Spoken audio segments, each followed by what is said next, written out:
This is day 2 of my landscape painting demonstration here at East Oak Studio. It's a studio demonstration, so today I'm going to be digging into the second layer of paint on my panel. It's, for the most part, walking in this morning, for the most part it started to set up. There's some places that are a little bit wet still, but I just love, I have come to love working wet over dry. So working a new layer of paint over a layer of paint that's already set up. I'm going to be doing that today. So a lot to get to today. Just a little bit of talk about brush care before I start painting today.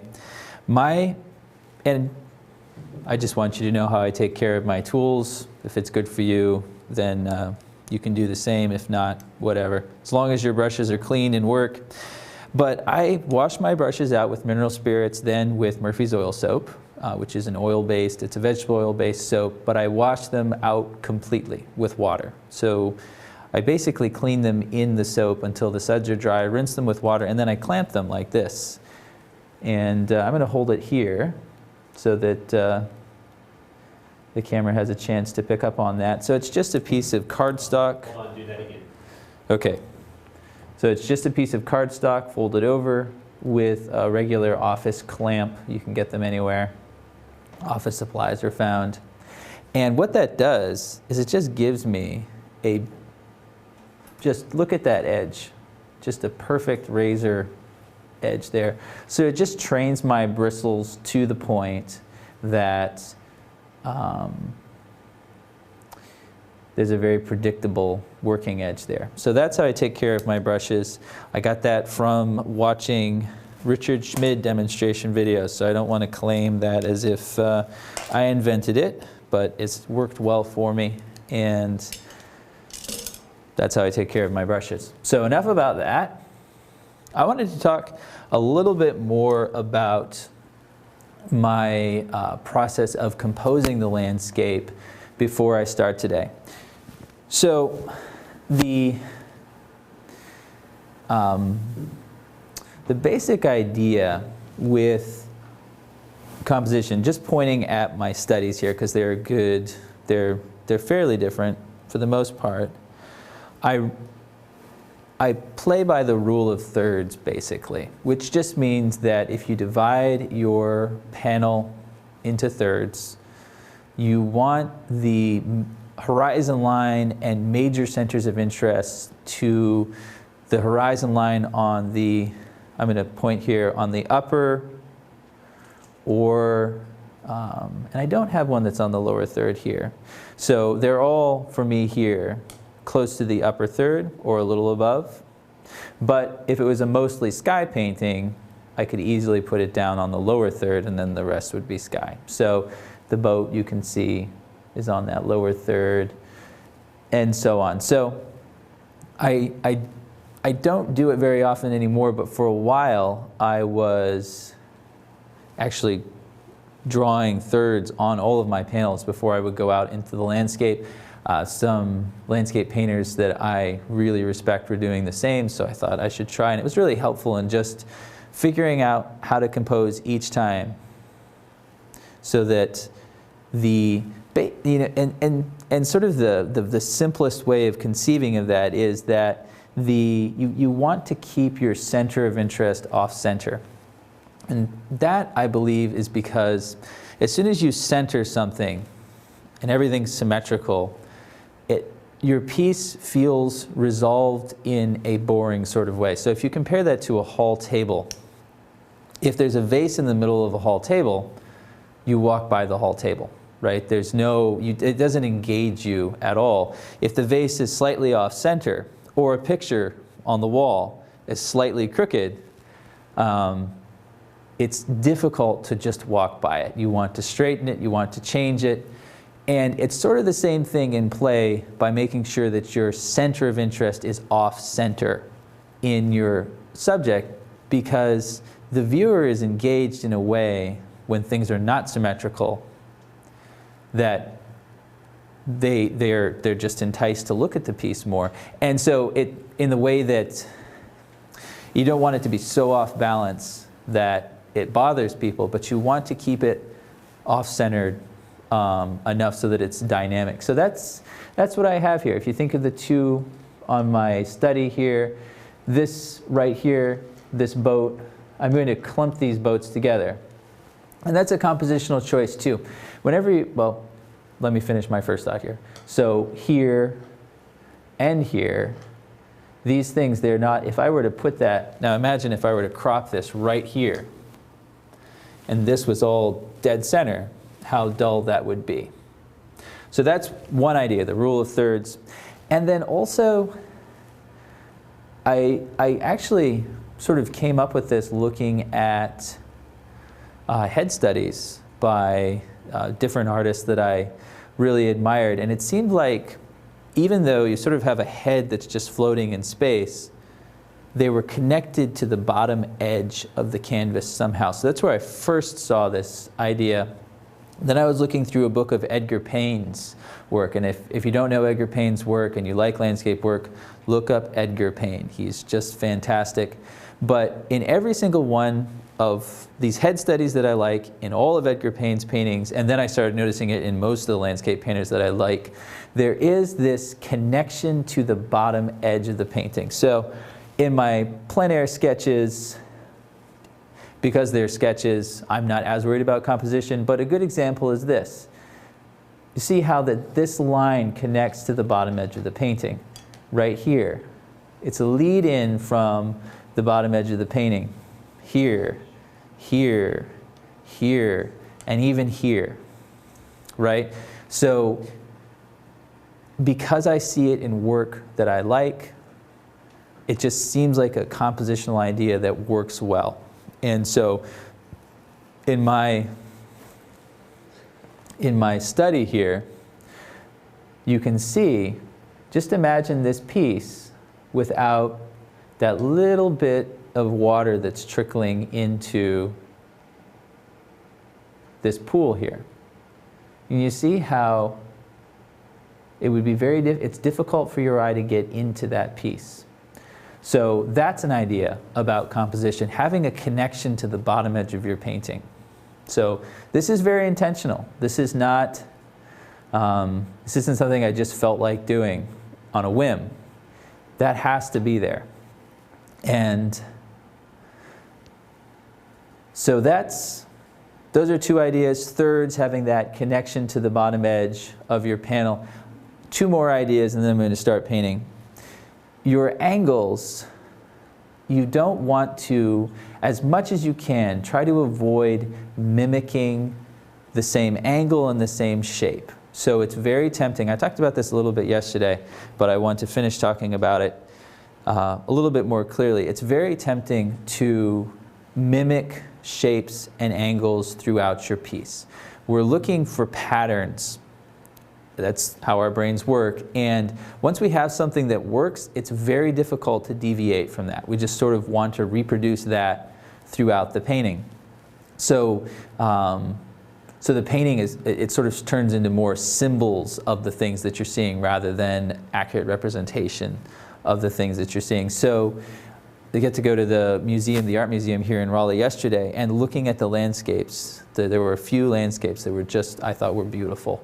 And they didn't have repeating shapes or angles in them. They were just, there was tension between the angles. So here, this angle should not be the same as this angle. And even, so we talked about this yesterday in my study. Do you see how this here, this movement, this angle, is a repeat down here, which is why from this idea, I changed the composition to this idea. So I want to avoid that repeating angle. So look for repeating angles and shapes and try to find ways to bring... We lost your audio. Lost audio.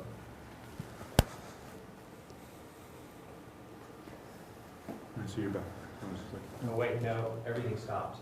Everything stopped. Michael, everything stopped. YouTube? No chat. Yes.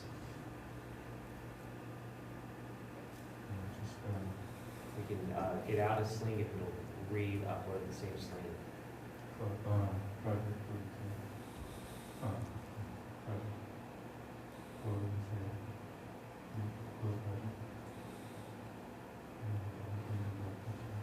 Yeah, I mean, we've literally quit it and it just brings it back up.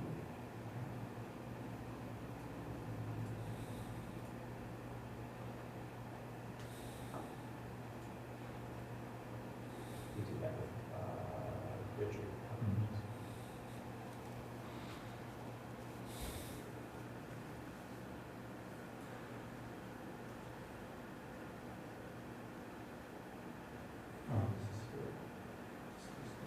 Yeah, we have the audio going, we just wanted to see audio going. Audio's still on. Tell everybody, have them tell them we have technical difficulties. Say something like, hey, we have technical difficulties. All right, so we're having some technical difficulties right now, which we are ironing out. And we'll be back underway shortly. So be patient, and we'll get right back to it. And we'll give you a little extra time. We'll take less, anyway. Give it a look.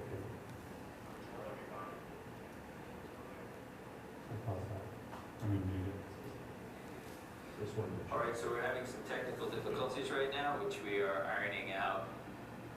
And we'll be back underway shortly.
We'll let you know, TJ's. Looks like it's gonna work. Go back. So we'll Hold on, I don't have that on.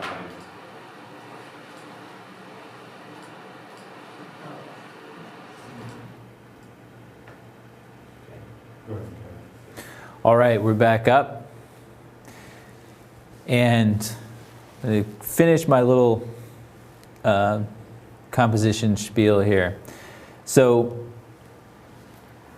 talked about tension between angles, and just one more good example of that over here on my plein air. You can see how the angle here, the angle here, and the angle here. So in this case, even in my plein air sketch, I changed the angle of this shore a little bit. So this angle, I think, if I remember correctly, it was almost identical to this one. So it would have been coming down and off like that. So making it flatter just gives that tension between these two angles. So I think that's where I left off with angles. And just one more. So repeating shapes, repeating angles, those are composition killers. Those are things that make a landscape look novice. And if you can edit those things out, you will immediately be in the territory of a better landscape. So write it down, post it in your studio, and be very aware of your own tendency to want to make repeating shapes and repeating angles, because we all do. One other thing is a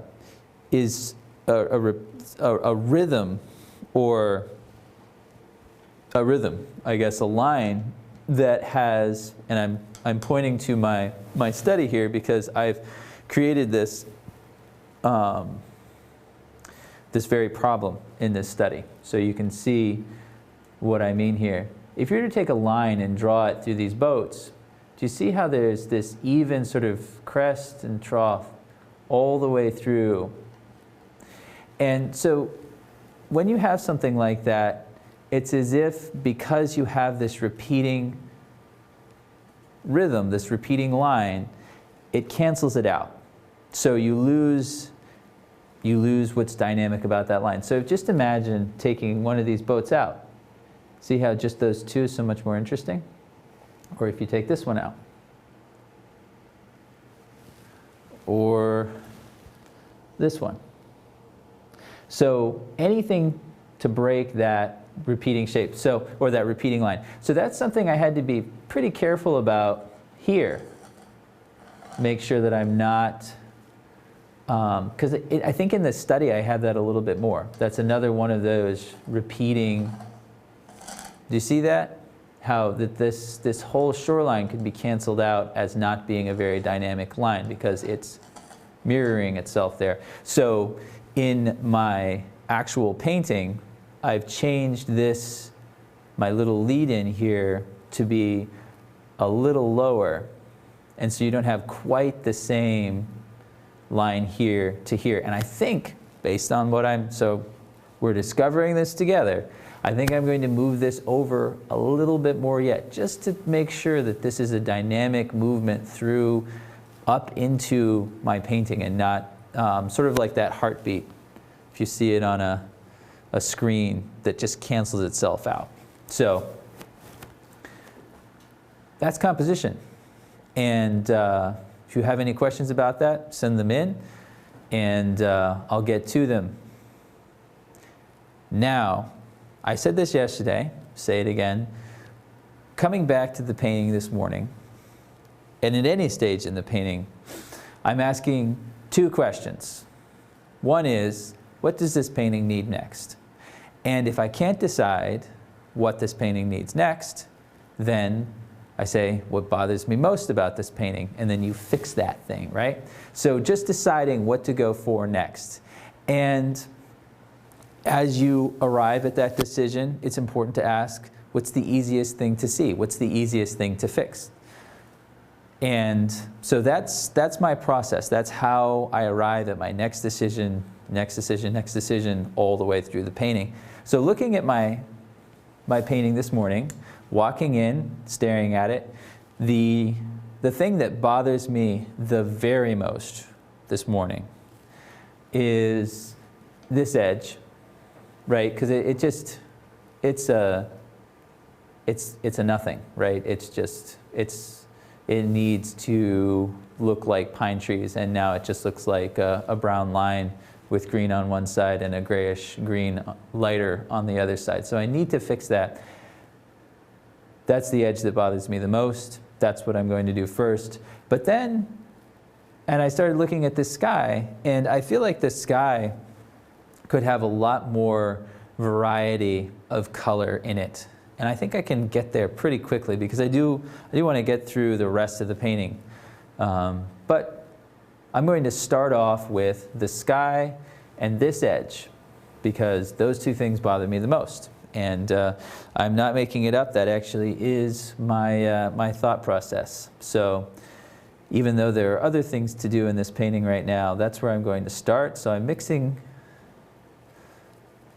Now, how will I vary the sky? I'm going to start with the sky because that'll give me, because this is fairly dry, and that'll give me wet paint to rework that edge. So a sky can be a wonderful opportunity to use some broken color. Right now I have sort of a grayish green. And the complement of green is red.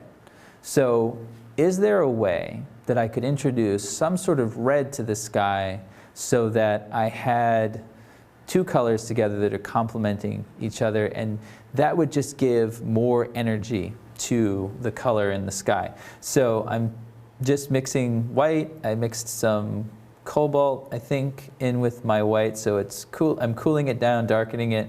Well, I'm not cooling white down, but I am making a darker, cool color there, and I say that I'm not cooling my white down because you can't cool white down. White is your coolest pigment. And adding my cooler red, which is alizarin permanent. So as opposed to, and let me just mix them both up so you can see. So if I put some naphthol scarlet in there, I'm going to get an oranger, warmer red. See that? So these two, maybe I'll put them both in. But I'm going to start off with my alizarin mixture here. And just, okay, so that is much lighter. And so the question is then, like, how does it compare to this? So my sky is a little dark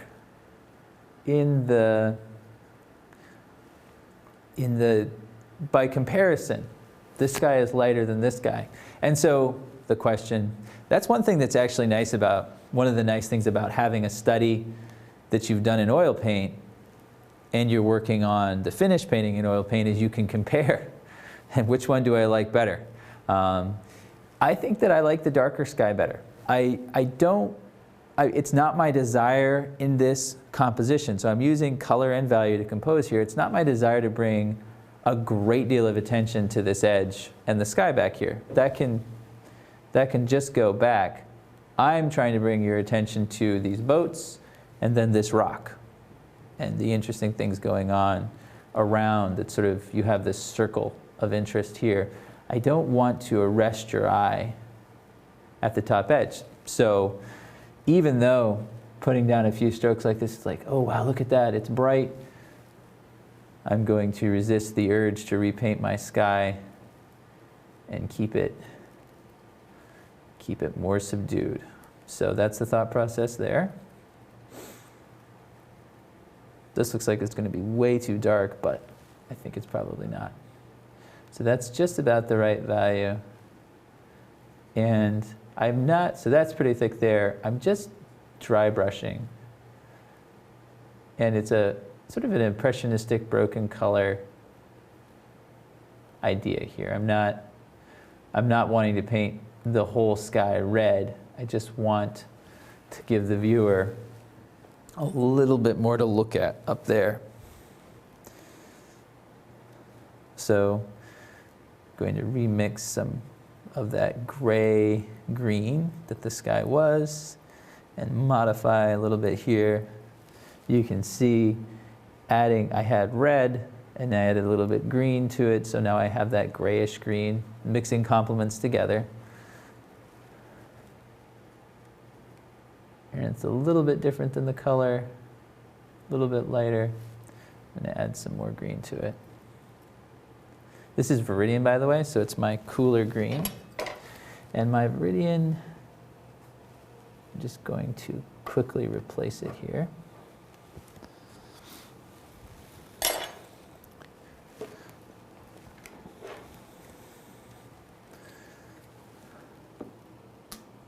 There we go.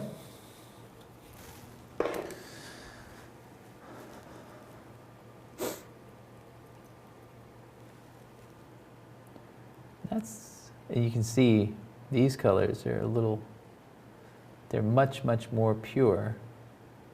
But I think if I spread them out and go back over them, get some nice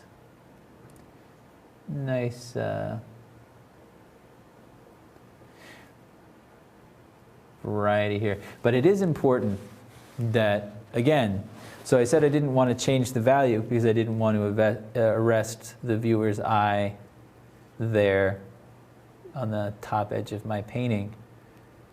So I don't want to make it too chromatic either, right? Like the name of the game up there is just keeping it subdued.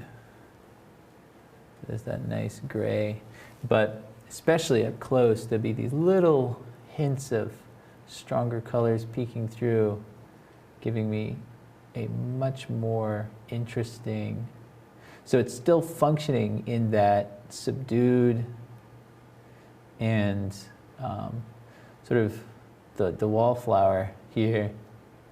I don't want it to stand out, but if you take a closer look at it, it'll be rewarding. So it's something that it's almost like it's like a gift to the subconscious of the viewer, right? Like they're not going to notice it right away, but still it'll be more pleasing and interesting, even though they may not ever really think about it. So that's the job of the artist. We see everything. We think of everything, or we're supposed to.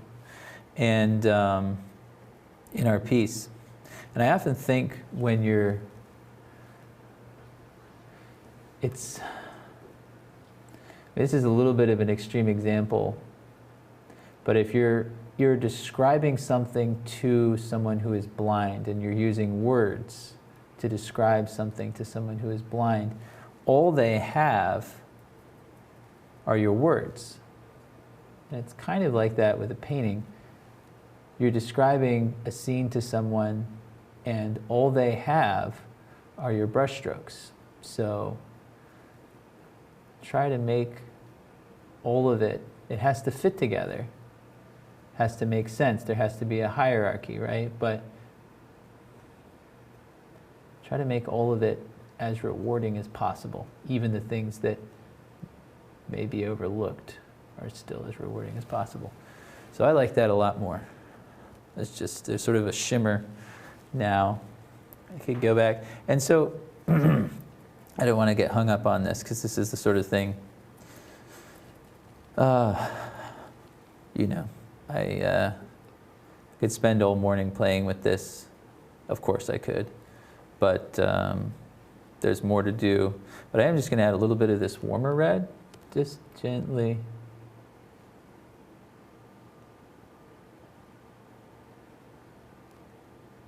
Sort of just a little bit more variety.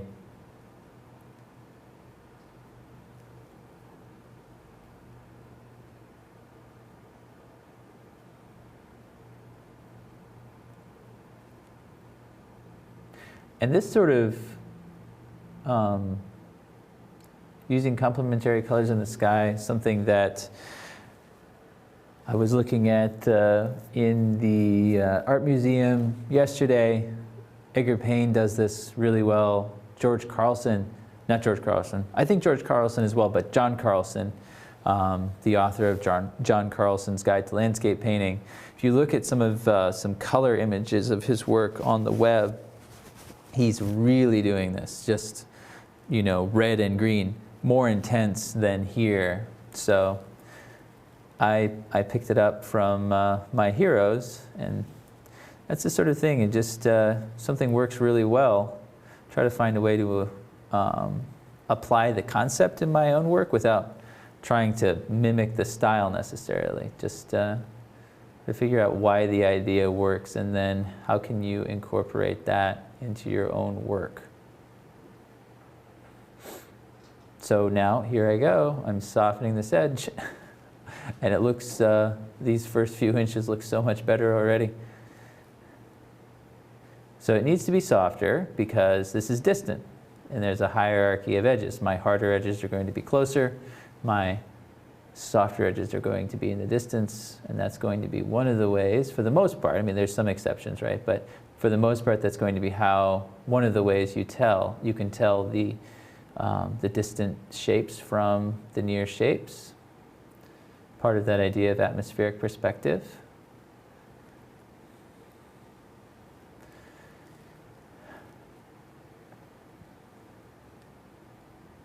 I want to be careful there. Don't want to say, take this angle, make sure that you can all see it, take this angle and just sort of connect it so that the angle just connects right down and then changes there. So I'm changing the angle on this island here, and then it goes down and intersects with this angle. You just don't want to make it look like they're all the same. And I do have that in the study. So those little things, they're important. They're important things compositionally. That's not random. I'm going to paint it like the wrong way just so you can see what I'm trying to say. If we were to take this angle and rather than change it here, just connect it right down and do that. It looks a little bit weird. You could maybe get away with it, but it is, it's the sort of thing, it falls into that repeating shapes, repeating angles sort of mistake in landscape painting. Intersections like that are not aesthetically pleasing, and they don't have the feeling of something that occurs in nature. You don't, even if something does, you see that out in the field, change it, because your painting has to stand alone, and it looks weird. And I think I've said enough about that, right? Don't do it. So you see, fixing it, how much better that looks. So there are big things in landscape painting that you need to get right, and then there are a lot of little things. And that comes with practice. You know, it's really, for to go back and look at work that older work, you would see all of these things that I'm talking about. I've made. The reason I know they're mistakes is because I've made every single one of them. And that's how it goes. You learn, and again, as a teacher, my desire for my students is to just help them maybe learn a little bit faster than I did. So something that took me a while to figure out and correct, you can just understand as of today, and you can take it forward into your work. But it's a funny thing, the learning process with painting, because it feels like, to me anyway, the teacher may tell you something over and over and over, and then you see it for yourself, and it's almost like you have to discover it yourself, and then everything that a teacher says makes sense. And that, of course, is just a plug for practice. Watching this live stream is a great thing to do, but painting, it needs to be followed up by painting as much as you can. And paint from life, paint in the studio, paint, paint, paint, paint. And you will grow. Simple as that.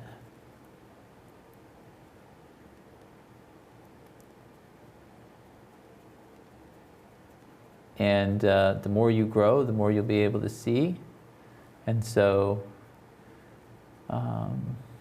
there's sort of these moments of satisfaction with your work, and then your ability to see sort of begins to outperform your ability to paint.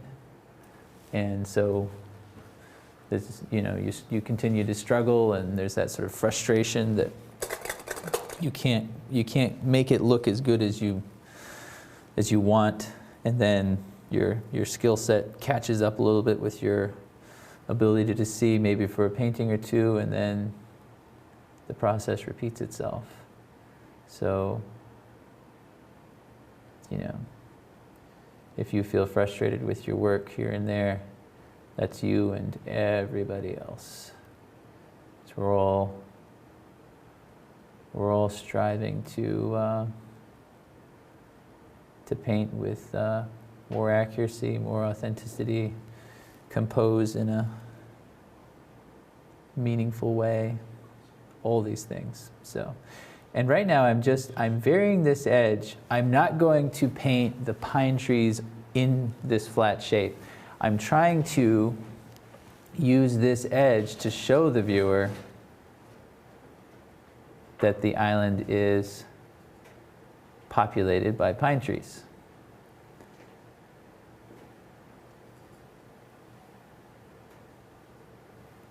can get.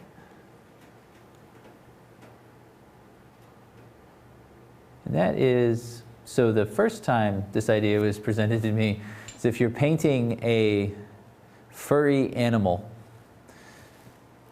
if you try to paint the fur, it looks very amateurish. But if you use the edges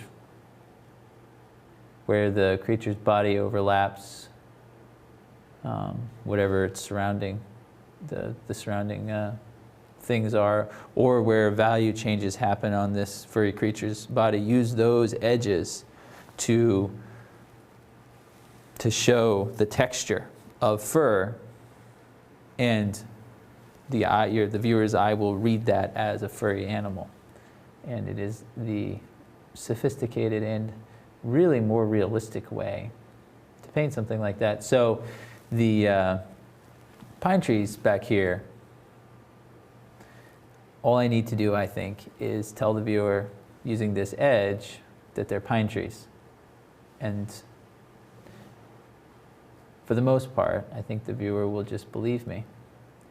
And I don't have to say anything more about the pine trees on the island, if you think of it like that.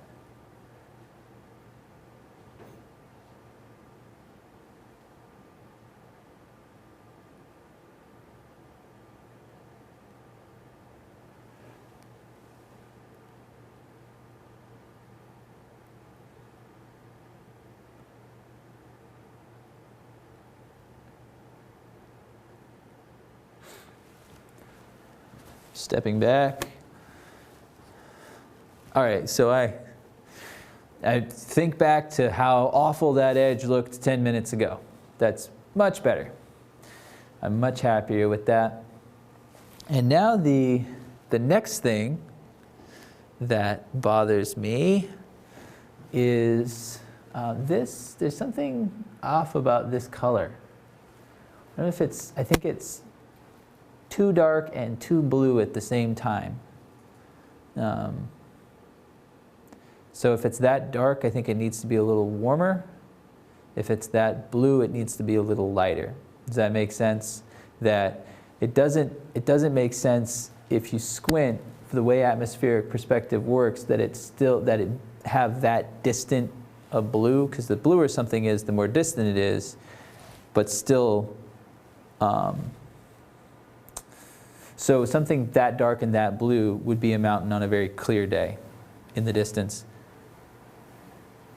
This color and this color of the sky both together say haze to me. So like if it were the Rocky Mountains in the wintertime, that blue would work, but it doesn't work with that hazy green and that hazy sky. So that's why it feels, I think that's why it feels out of whack to me. So, gotta fix it. Just gonna take the sky color, darken it a little, using my chromatic black and some ultramarine blue. Yeah, I think that's, it's going to be pretty gray, but I think that's a better look. And again, I don't want the, yeah, that's way better. I don't want the viewer to be arrested by the this hill at all. I don't want that to happen. It needs to be there, or hill, I should say, distant little island here. It needs to be here, but I don't want that to be what people are looking at. So that makes it very distant. And so if it were that distant, it would be very tall. So that looks a little bit weird for the coast of Maine. So I'm going to adjust it a little bit closer. So I'm going to warm it up and darken it.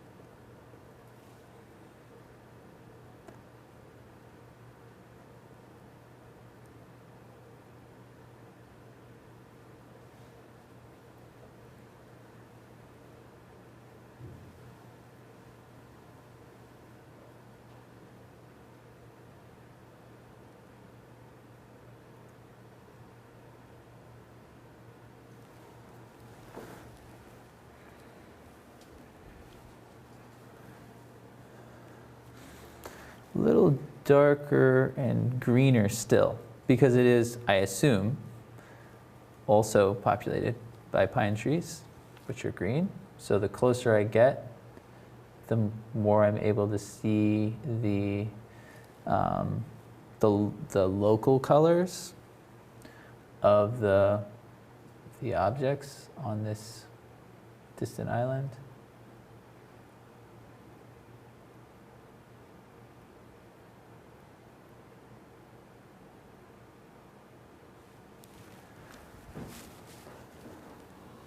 See, and that to me,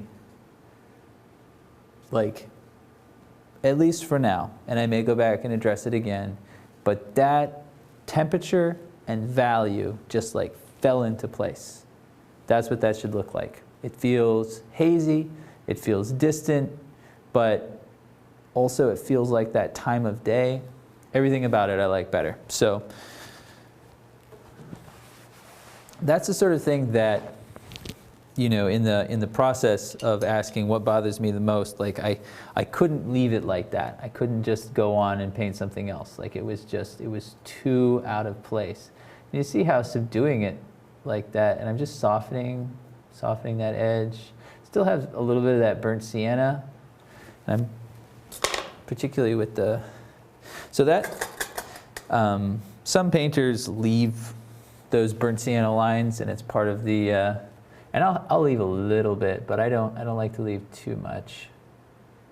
Just looks a little bit underfinished to me. Here and there is fine, but that was too much. And I'm going to come back in with the sky, and let me look. Okay, so if you look at the source, and you can pull the source up and look at it, I'm glancing down at it here. It's a little bit more interesting a shape to, so I'm just painting a few more pine trees here.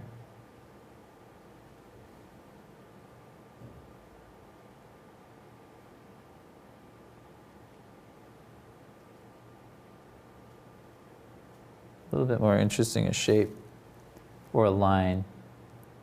Now, it's important, see this down here? I don't want to mimic the top of this rock in this mountain, right? So I'm going to flatten out a little bit more and just try to make this stand alone. Again, just to have some tension between these two. And now I do. And definitely, that's a much more successful, like you could see, and see how I caught myself? It's just, I'm painting this mountain and I totally forget that there are all these lines right below it that I have to make sure that they're different. And that's a compositional idea. So even if they're, and if you look at the photograph, they're pretty similar. So you can see I'm inventing a little bit just to steer my painting clear of being sort of boring and amateurish. You've probably, if you've been around artists and representational painters much, you've heard the saying or the refrain, paint what you see, paint what you see. And that's pretty good advice.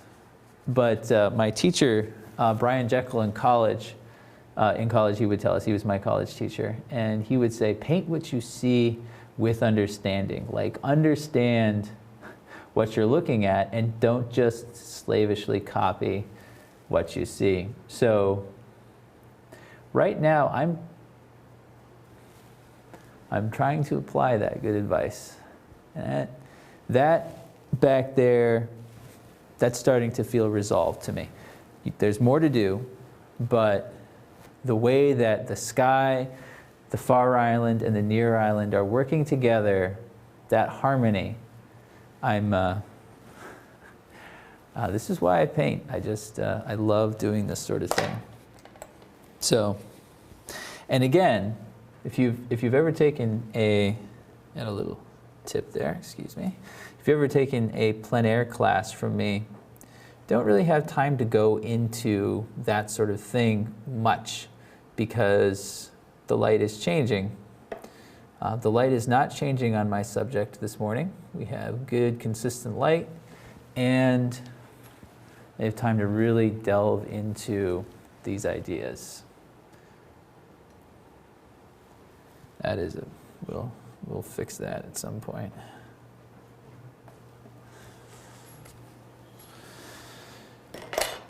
Okay, so, and again, you get through that, and now the thing that bothered me most and made me want to just jump into painting this morning is more resolved.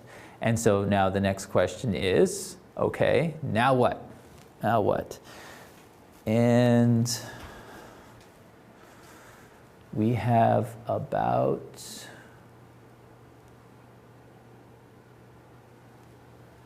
2 hours left, I guess. I'd like to get into the boats now. So the source that you have is very much like I'll put it over here. You can see that I essentially, other here, okay. You can see that I essentially copied in my sketch the source that you have. Now show it on the side. Now you can show it next to it. Show you, okay. There you go. So now I have, and I spotted this problem before I came, and so I printed this picture, and we'll be providing that one for you as well. You can see that the boats are clumped together in a much more interesting way. And I'm going to put them right here. So that's image number 2. You should be able to download it and look at it. And I'm just going to clip it up over. TJ, as you continue painting there, let me ask you a couple of questions. How far can you push color before it starts to become distracting or unnatural? So how far, like for me, like I think of pushing color as pushing color to be more intense than it actually is. And I in that sense, if you're pushing it to be like you're making your reds redder and your greens greener and your yellowers more yellow, I can't push it very far at all without it looking contrived and weird. Some painters can, and there's certain colors that lend themselves to being pushed a little bit more. So I'd say cooler colors I'm more comfortable pushing, but warmer colors typically they look pretty stupid pretty fast if you overdo it. So that's my thought on color. So, but if you're talking about, if your question wasn't really about that and what you meant was like how much can I adjust colors without it being too much or looking contrived, like I was just adjusting those colors, as long as you understand that your color has to work with the other colors around it, you can adjust them a lot. So that's sort of that's where I would take that question. One other question leading into what you're doing. Here's a question about photography. And could you please talk a bit about how you take good photos for references? Take photos for references? Yeah, and I've noticed you're using a black and white image, so maybe explain. Sure. So I went through a phase where I didn't want to work from photography at all, and I stopped taking pictures. And I just found that given the pace of my career and the need for me to be producing work pretty consistently, I have a lot of galleries that I work with, I sell a lot of work, it just didn't make sense not to be able to reference photographs And so I'll set up to paint, and I'll take a picture and start painting. I'll take several pictures, and there are things, typically it's sort of a drawing shortcut, if you can think of it like that.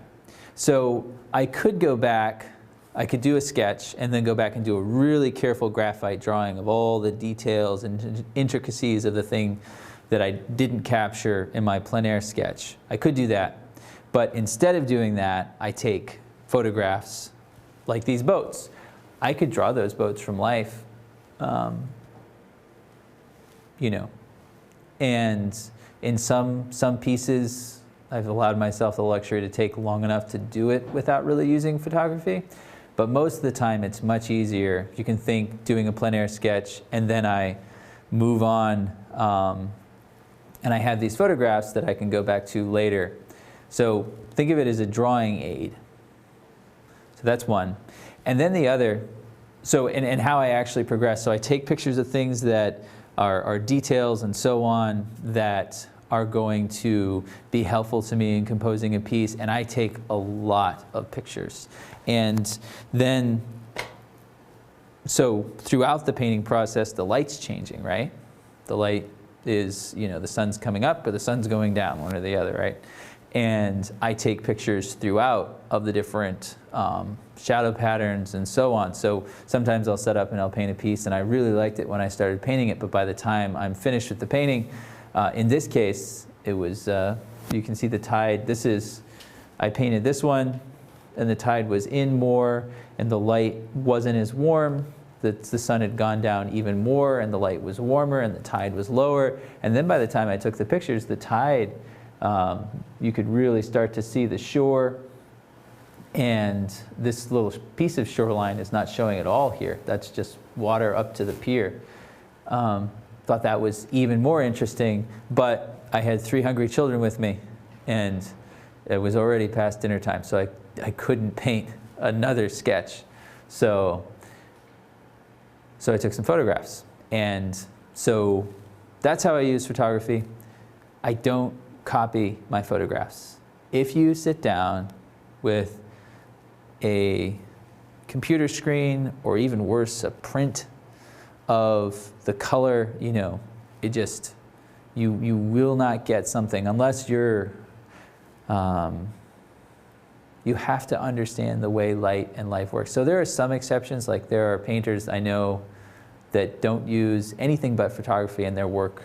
You know, they're able to make it look like life, but they're bringing a level of understanding of the painting process to that most beginners, no beginners have. So it's so essential to work from life and understand based on, I'm interpreting my photographs through my plein airs. And so printing black and white color, or printing black and white rather than color, and having those as your references is a good way to sort of break that tendency to copy the color from your computer screen or something like that, and use your plein air sketches instead. So I provided you with color photos because you don't have plein air sketches, but understand that a lot of times I like to at least spend some of the time using a black and white, just so I can get my colors established and not be led astray. So that's how I'd answer that question. That's how I use photography. And I'm going to jump back in and start on these boats.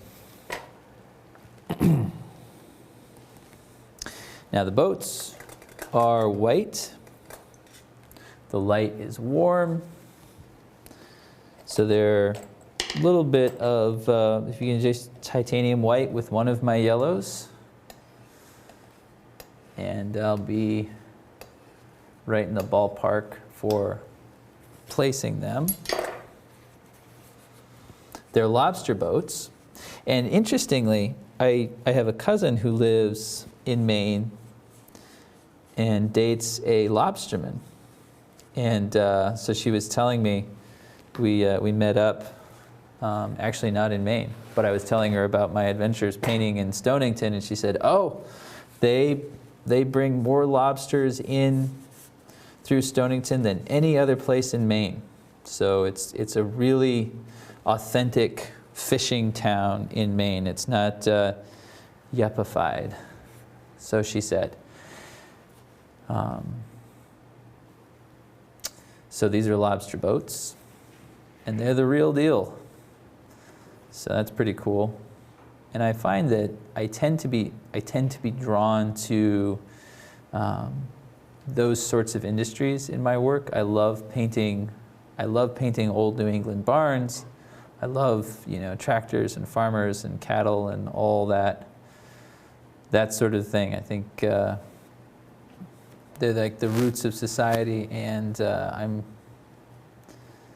there's something about it. It just really draws me. And of course, a lot of people find that really interesting. So I'm not unique in that way. Okay. Starting off with, how do I do this?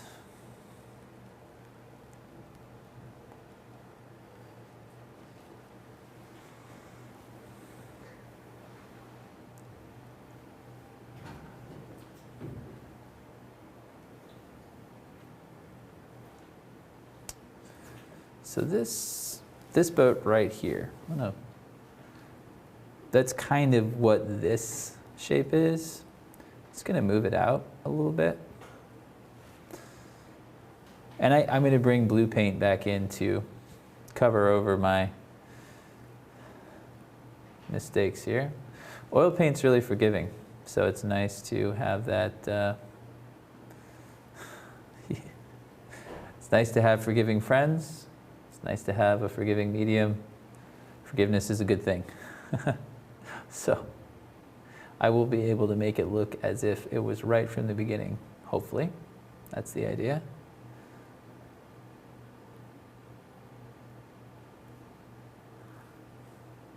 Okay. You can see I'm squinting, and I'm just placing shapes to mimic the shapes that I see. This is where I'm not really thinking of these as boats yet. And I don't know if some of you watched Michael Klein, Louis Carr, and I painting portrait a couple of nights ago. And I think that actually is still on YouTube if you want to go watch it. But it's the same with portrait painting for me. Sort of toggling back and forth the whole time between this is a face and flat shapes of color. So understanding where the light is coming from and just understanding what value this is compared to this other value in your painting. So right now I'm just thinking of these as flat shapes. In a second I'm going to have to switch and think of them as boats, and then I'm going to switch back and think of them as shapes. And this just helps. It's sort of a check and balance system that I've cultivated in my mind while I'm working, so that my knowledge of the object and my ability to observe checks the shapes and makes sure that the shapes turn out to be accurate in the end. But if you're just thinking of it as a boat, or you're just thinking of it as a nose or whatever, and you're focused on that one little element of your landscape or your painting, in my case a landscape, you can get the proportion all wrong, because you're thinking of that one little piece. The colors are wrong, the values are wrong, the proportion is wrong. It may be correct within itself, but how does it relate to the rest of the painting? And that's where beginning thinking of it as just shapes is super helpful. I commend it to you. And now I'm going to get back to work here. I'm going to mix up that blue sea gray, and this negative shape right here between the cabin here and the bottom where the boat meets the water here. Sure, there are precise nautical terms for the things that I just pointed out, but bear with me. I'm just interested in getting that negative shape.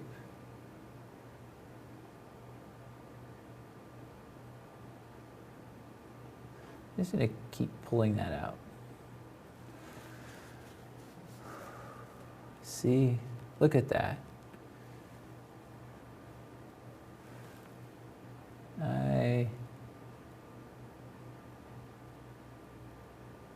I try to leave this sort of thing as expressive as I can, too. Another sort of nugget that my teacher, Brian Jekyll, he was always saying, your paintings should have the look of ease. And he compared that to an athlete. When you watch an athlete or a musician, what they're doing, even though you know that it is hard, it doesn't look hard because they make it look, they're so well trained, they're so disciplined, and you watch them and they make something that is very difficult look easy. So there's the look of ease, and it's just, you know, it's a pleasant thing. Sort of your ability to have empathy, right? You can feel that that ease when they're doing something, and so you're experiencing it with them. And the paintings, it's nice if paintings have the same. Like if there can be a look of, it doesn't look like this was really hard to do. It doesn't look like the artist was agonizing over this. Just sort of flowed from their brush. And it's the same experience as watching a really gifted, somebody, watching a gifted chef chop up a carrot, right? I mean, they make it look easy. It's fun to watch. Way more fun than watching me chop up a carrot. So you want to try to find ways to have the look of ease in your paintings. I'm just referencing, so I just made this quite a bit lighter all along here, and I like the way that looks, but it's so different than what I have in my study. I'm a little bit nervous, and I think I'm just going to modify that back to that darker blue that I have up there. But I'm trying to leave elements of what I just did. Maybe that's the wind blowing across the harbor. That'll change the value. Something like that's happening, perhaps.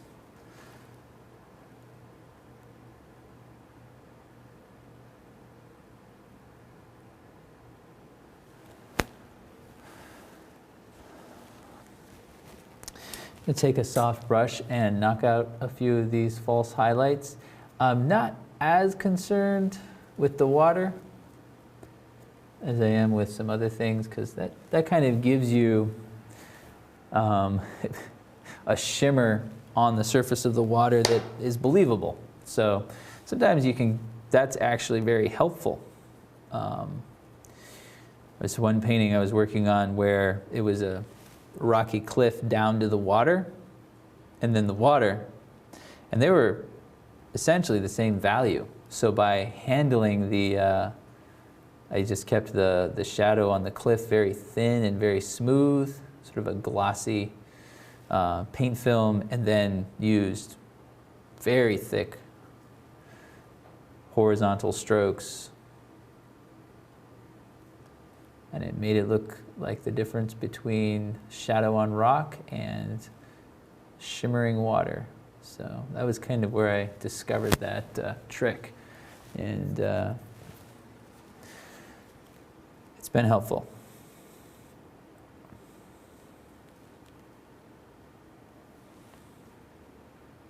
And that's the sort of thing I'd also painted there from life a lot. It's the sort of thing that working from life, I think of a photograph, if you were to take, we just had Thanksgiving, so if you were to take a piece of or if you were to take a pumpkin pie and cut it into 365 slices, or 360 slices, right? That's kind of what a photograph is. It's just this one little sliver of reality, of being able to turn around and look and see where you are, all of your peripheral vision. So painting from life, it gives you the whole pie. So I do it as often as I can.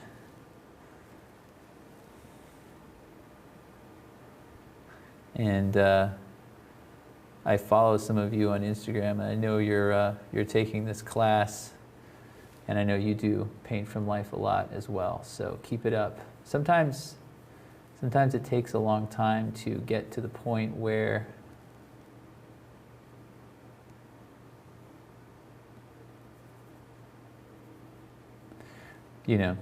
you feel like you're learning and growing, but then suddenly you'll be able to see things that you were not able to see before. And you wouldn't have arrived there if you didn't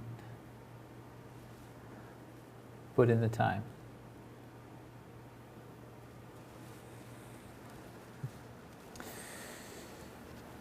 So I am, and you can see, I think that okay, so there are two things. I have two comments to make now. Stepping back across the room, I'm looking at my painting, and thought number one, that's way better than my than the oil sketch that I did before I came to East Oaks to teach this workshop. I like that way better than that sort of checkerboard repeating line that I had in the other one. But that's a big clump of white things, very, very isolated in my painting, right? So I need to spread that out throughout the piece somehow. And so there are a couple of things. I think having another, like the back of a boat, just sort of peeking out from behind this rock, that might be a really good thing to do. So I'll put it there, back up.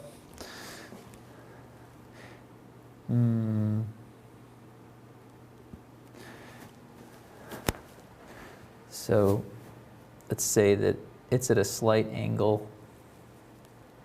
And this is the sort of thing, it's nice to work out before you actually get into the painting, but there are some things you can't really foresee. I think of getting ready for a painting as getting ready for, playing another team in a sport.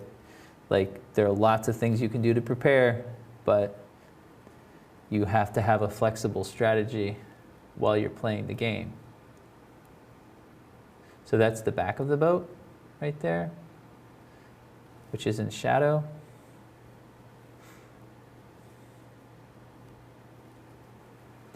You give a little bit more definition by putting a shadow underneath it. So it's in perspective, it's going back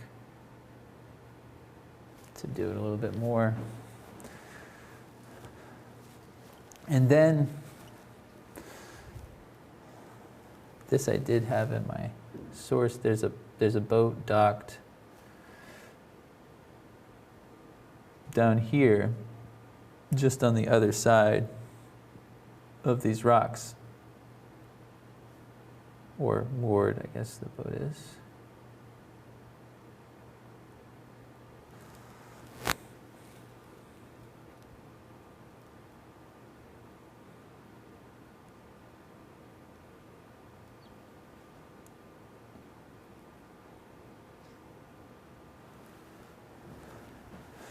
And so then the question becomes, is that, I think that actually I might be able to just lose this one, since I have this one. And I have this, I wasn't intending to use this for anything. Again, it's part of this panel because it was part of the same painting trip, but it's not something I had intended to reference. But if I were to put that buoy floating like right here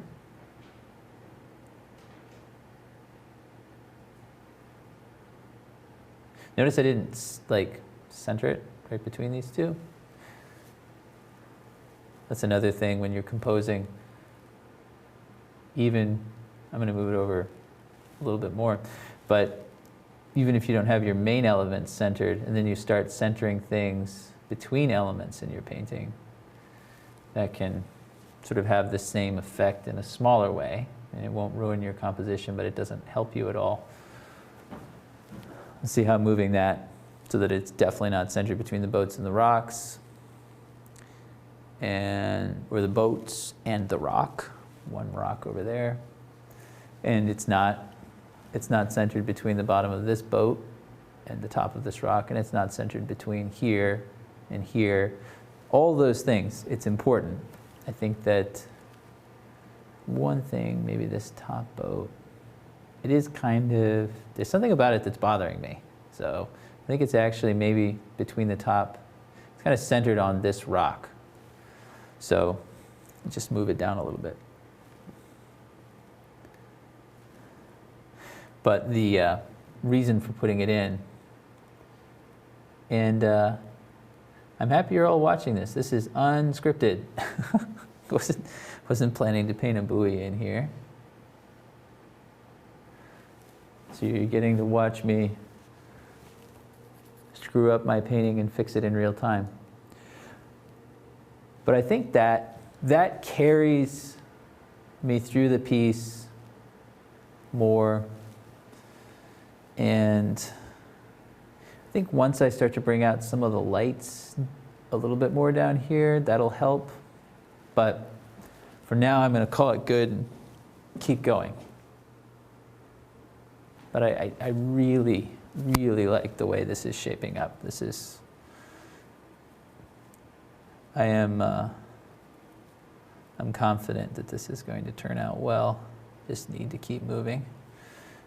I really like the rendering of the water. As you can see, it's not like, as you think when you're painting water, like imagine driving your car. You're driving on the road and you drive through water. You're going to notice, right? Water is it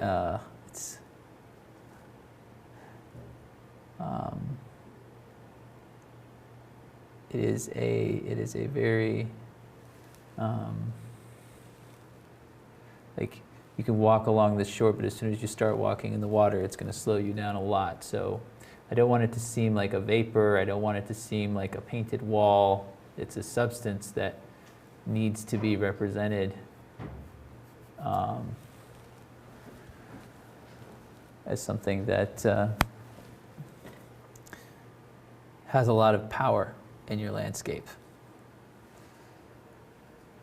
And my favorite nautical painters pull that off. Is this? You can feel the strength of the water in their paintings. So there we go. Now I'm going to stop playing around here and render out these boats enough so that I can at least call them, well, done, I guess. I need to, so there's a cabin. It sticks up here. And you can see through most of it. So just go right back over it.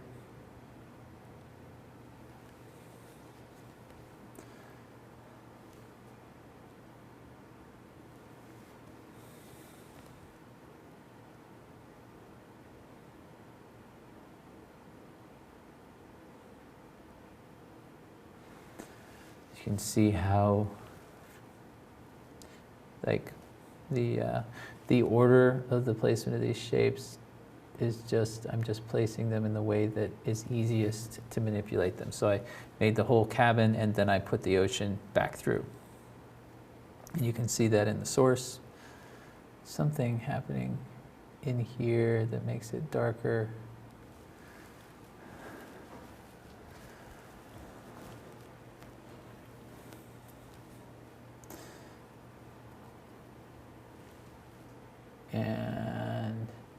there's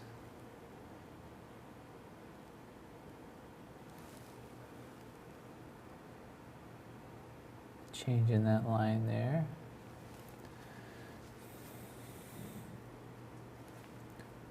I think it comes back to about here. And I have this little boat that was not a part of this scene, but is helpful, I think, and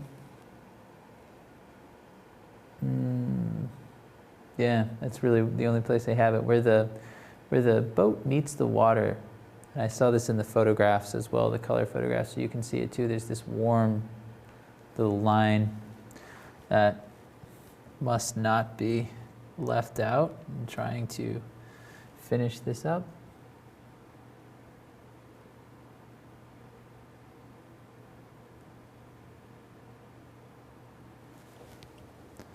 It's a little too dark, a little too cool. Warming it up, lightening it up.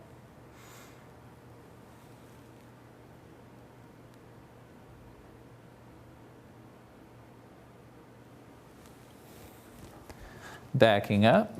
How does it look across the room? That's looking better. Could be a little softer. The way that the reflection and the water is sort of lapping up against the side of the boat. And also it's moving. You can't see it moving in the photograph, but it's obviously the boat's moving around. And so softness befits the edge there. See that? Way better. Look at that. Okay. I just need to keep going.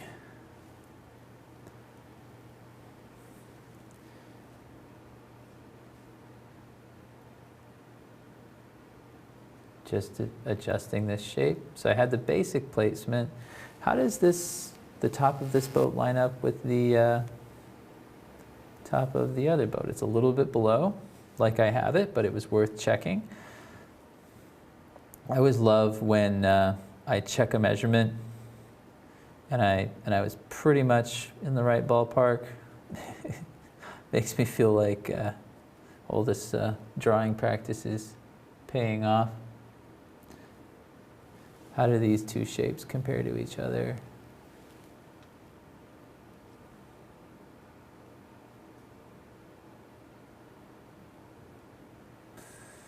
You can see in my source it's darker than the water, that shadow there. I don't think that's going to work for me in my painting though. So I'm going to say that something's reflecting on it, or I'm not sure. Don't have a good explanation right now. Give me a sec. Let me just lighten it up and we'll see if it works better. I think it needs to be lighter than the water just so that it doesn't get lost. Because it's so small. I mean, it's like the size of a sweet pea, or maybe a little bit bigger in real life here. So I don't want you to lose the structure of the boat. So again, like I've said it before, and now I'm proving to you that I think it's actually true. I'm not a slave to my sources. They're helping me to make a painting, right? So it's not my job it's not my job to copy the photograph. It's my job to make a painting, right? So, and in the end, my work is not judged by my sources. It's judged by itself on a wall, all alone. Has to make sense there. So I'm not breaking the law here. I'm doing exactly what I should be doing. So I think that a lot of representational artists have that purist tendency, where they love, you don't turn into a representational artist because you dislike the way the world looks, right? Like, I'm fascinated by visual reality. But it takes some discipline to get to the point where you're willing to just make a change like that. You can defend yourself to your teachers a little bit by saying, well, that's how it looked. But galleries and collectors, not so much.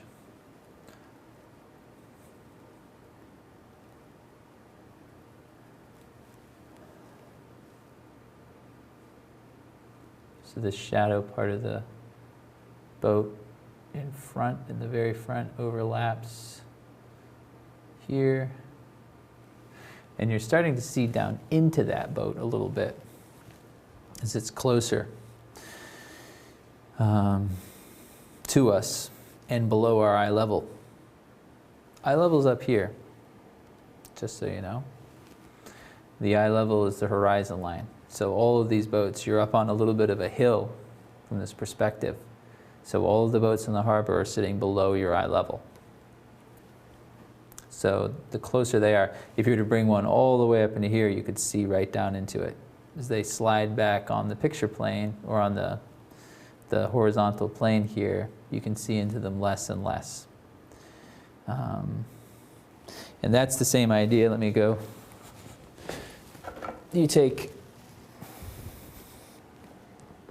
you take something like this ellipse and you hold it right under your nose, you can see into it more, the same level. You hold it extended, you can see into it less. So it makes sense that the closer those boats are to me, the more I can see down into them. And that's a perspective thing. A little book on perspective, if you haven't browsed through, would be helpful, just to make all that make sense.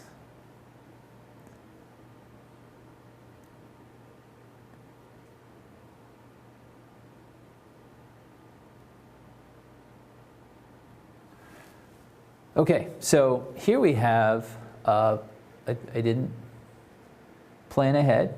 It just all of a sudden happened to me.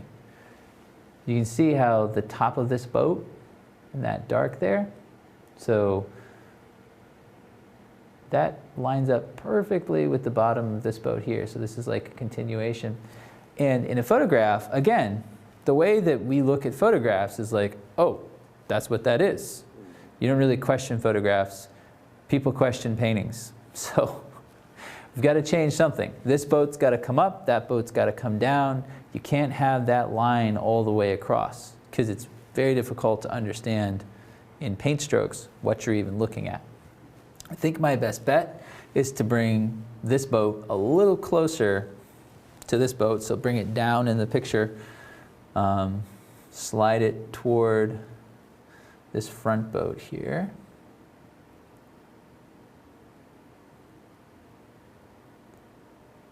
I also could take it out altogether. It just occurred to me, but I don't think I will. I like those three boats. So I'm not going to take it out. I'm going to fix it.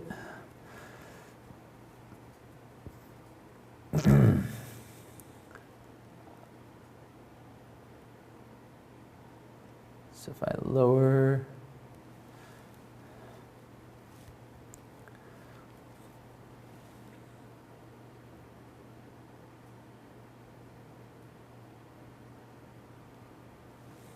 and that means that this has to come down.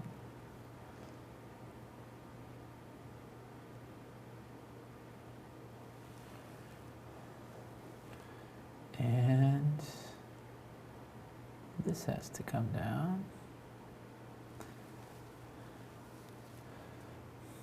Maybe you can see a little bit of the back of this boat back here.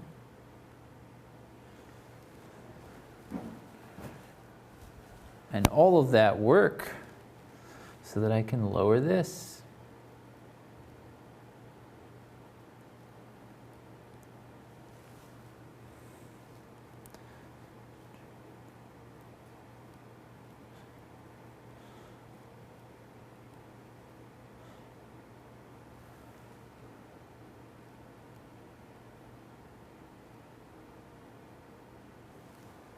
And now that doesn't line up anymore.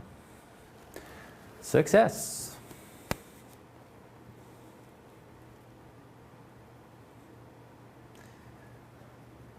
And so that's composition, right? I'm composing and recomposing my painting to make sense. And that, of course, that's a little part of my composition, but it's all composition, it's all drawing. Everything has to end up in the right place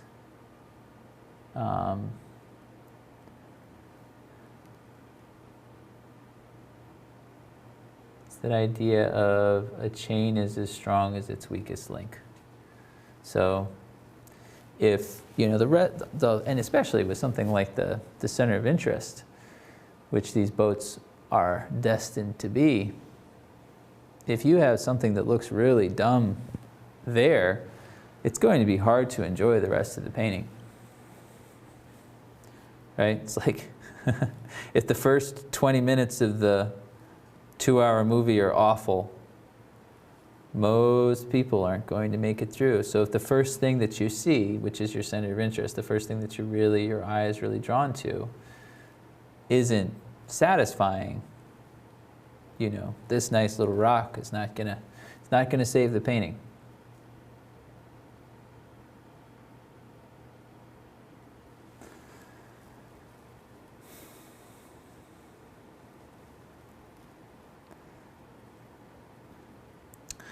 And all of that to refute the idea, and probably everybody watching already knows this, but to refute the idea that painting is relaxing.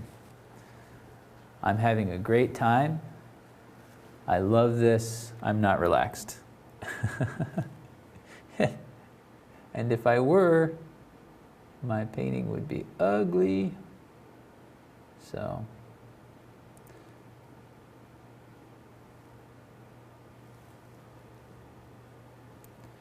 But nobody thinks that.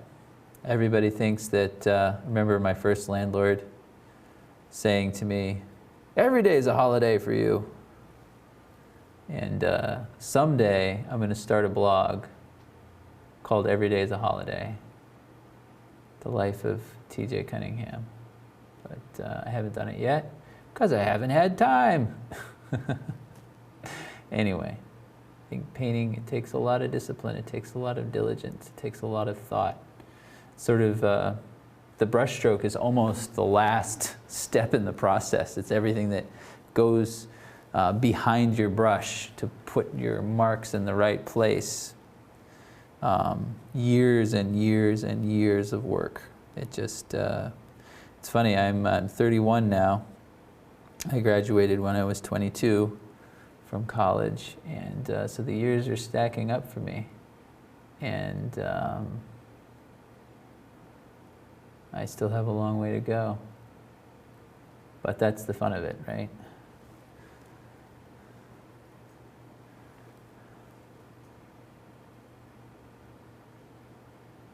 Painting the reflection, nice warm glow into the water here.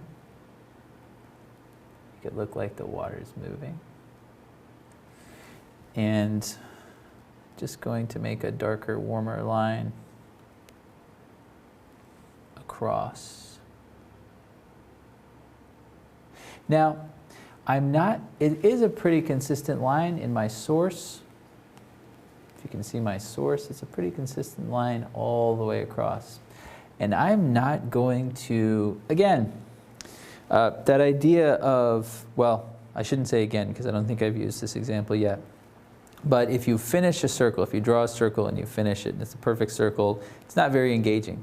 If the circle's half finished, well, not half finished, almost finished. Doesn't quite connect. It draws the viewer in a way that a completed circle does not. And so I think of that with lines too. If you have just a straight line all the way across, pretty boring. If I can break that line, vary that line, it'd be way more interesting. And it'll have that sort of lifelike feel to it.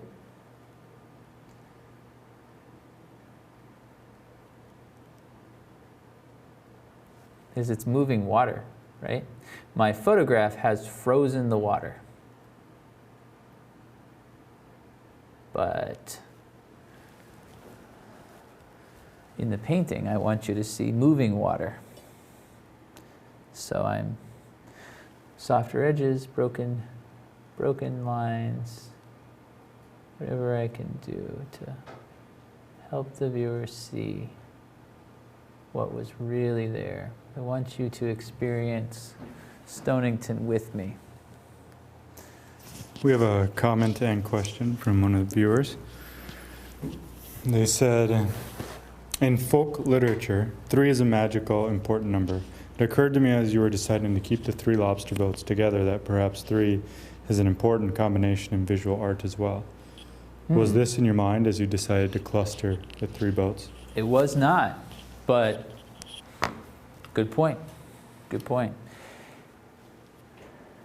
Typically, I mean, think 3, you're going to have a more dynamic relationship between 3 things. If you have just 2, it can be like a tennis match. Your eyes kind of back and forth, but 3, you can get a little bit more of a flow, 3 or more. So good point. Yeah, that's thank you for sharing.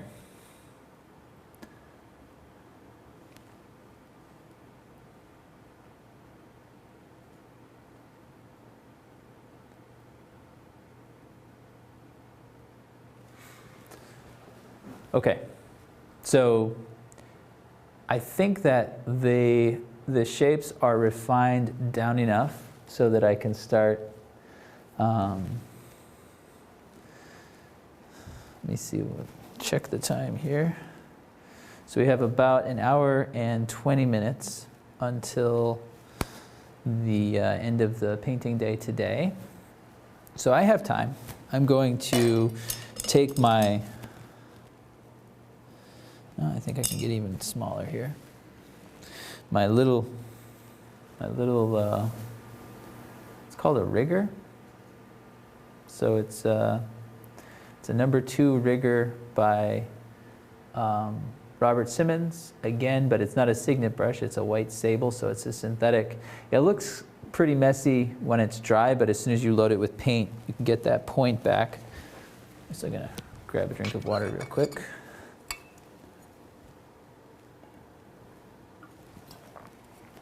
And it works great for fine lines.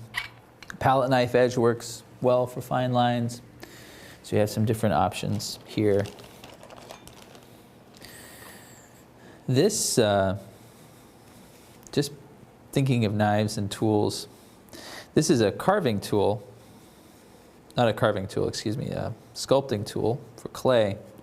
This loop is really nice for sort of drawing gentle lines. I just love the effects that I can get with that sort of thing. And again, I was talking about this a lot yesterday, but just to bring it up again, if I can have some effects and textures like that, it helps with the mystery of the piece.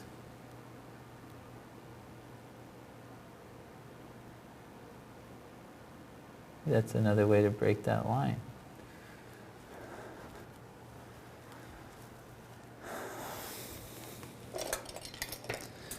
So switching tools, using tools that are unconventional. You know, I'm sure there are lots of you who do this, but I haven't seen anybody who uses clay sculpting tools in their paintings. So it's not, I mean, if I get carried away with it, it would be gimmicky.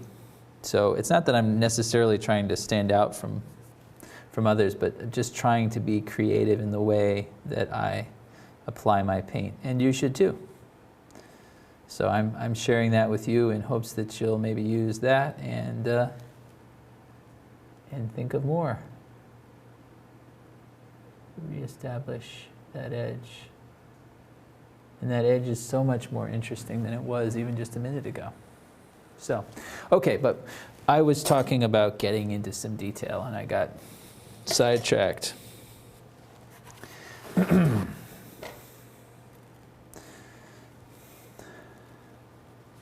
Just gonna mix up a dark.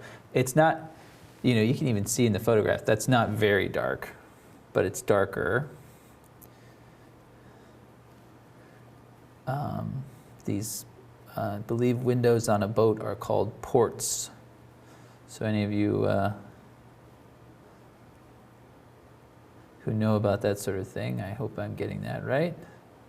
But it won't matter. If I draw them correctly, you'll forgive me. Either way.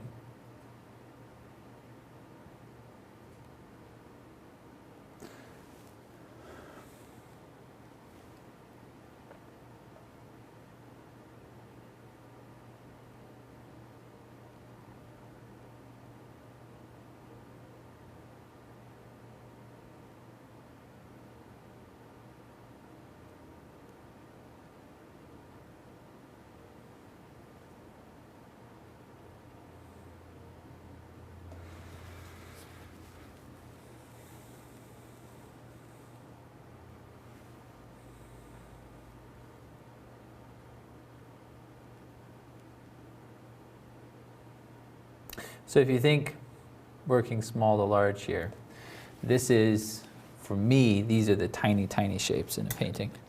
They're not going to get smaller than this.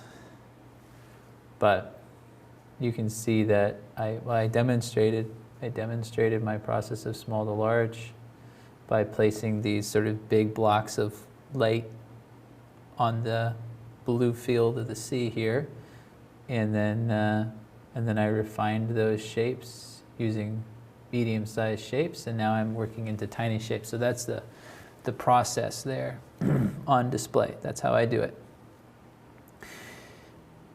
Well, let's see.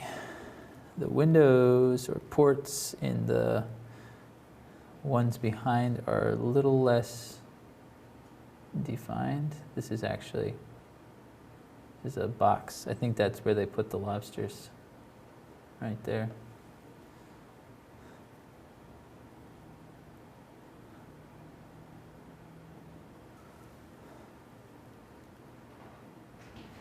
And I'm putting fingerprints all over my rock, which is going to be just fine. I'm not really done with that anyway.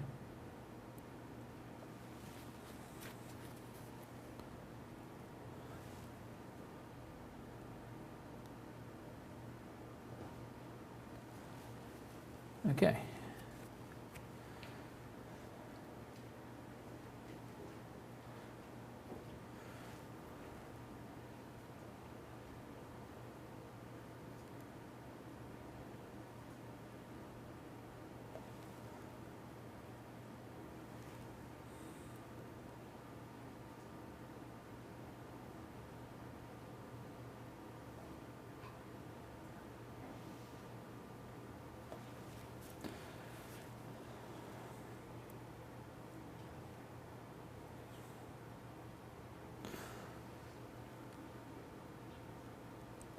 Just as I finish executing this, sorry for the silence, it's a little hard to talk and do these little touches at the same time, and I also don't have much to say.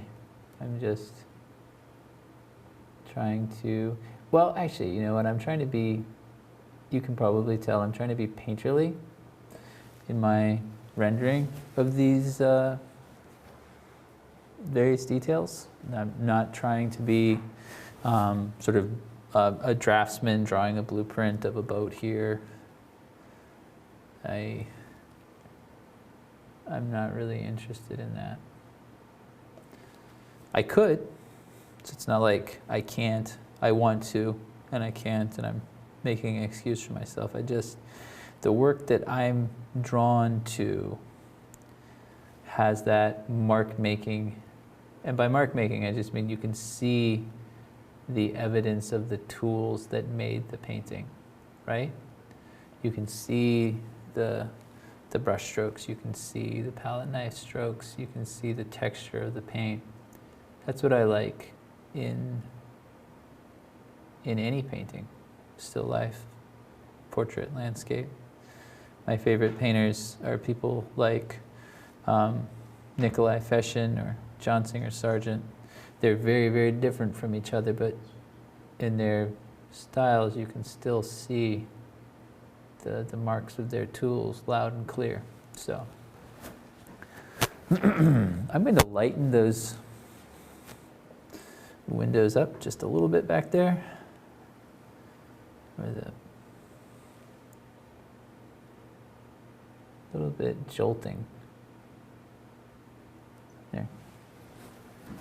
See, when I back up, that helps that sit behind the boat in front. And they all have these little antennas on them too. You can see in the source. I'm going to leave those out for now, just because if I paint them in now and then I change something up here, so that's going to be sort of a last stroke kind of a thing for me.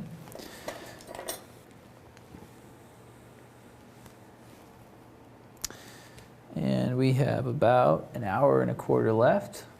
I'm going to move on. I would like to establish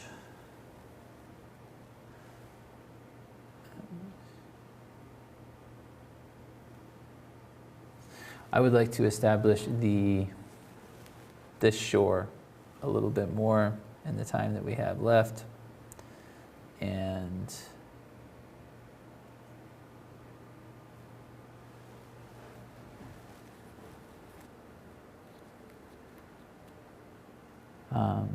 time permits, I'll get down into this rock and these boats and, well, that boat and that buoy. But I want to get that shore right now. So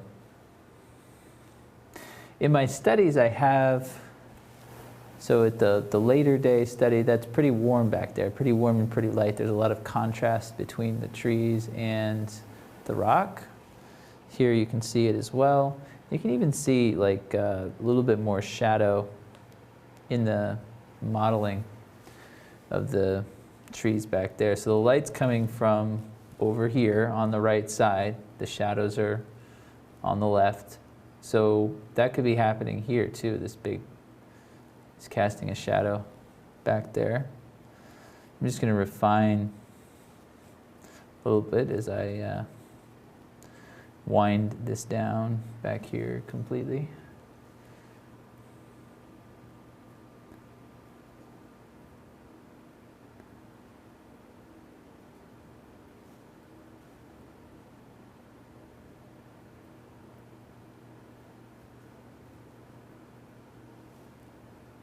And it sort of fades out. Just to show the topography back there a little bit more. I like that a lot.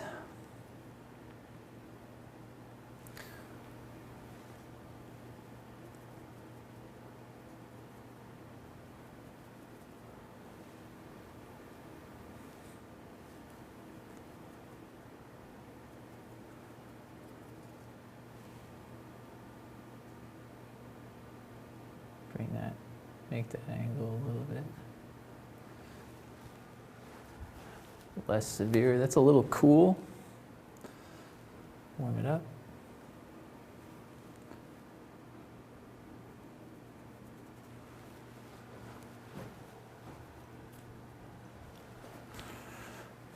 And sort of bring those shadows in throughout a little bit. I'm not going to get carried away with this, but just to show you, there's some pine trees casting shadows here. That's okay. I'm all right with that. I can see them in the source.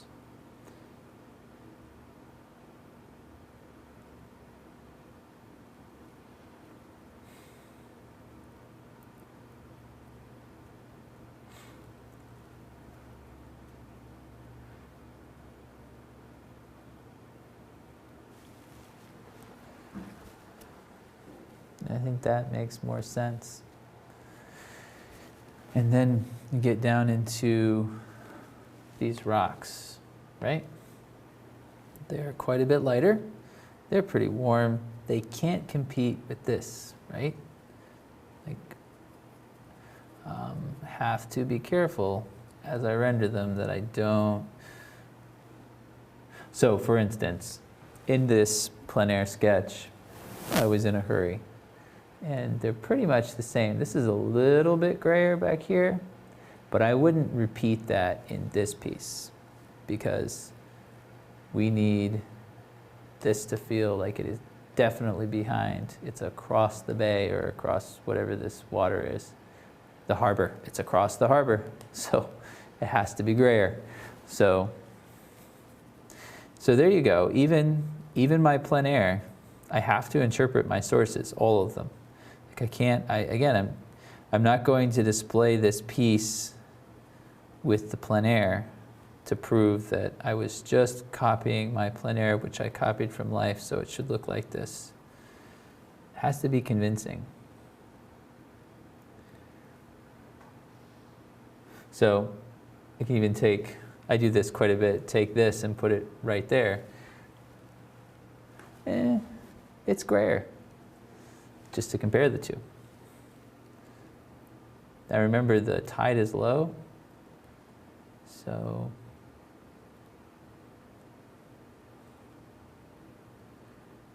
that dark band across is the same here and back there. You can't paint it bright white rocks all the way down, or at least not consistently. There are a few of them that are not affected by the seaweed in the same way, but has to look like it's the right. It's the same over there.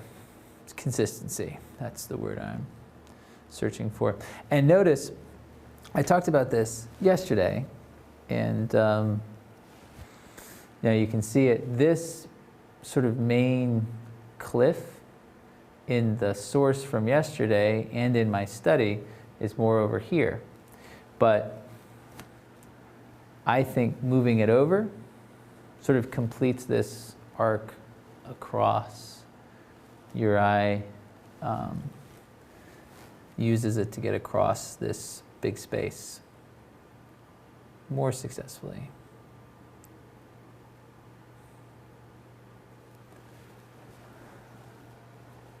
And that's even better.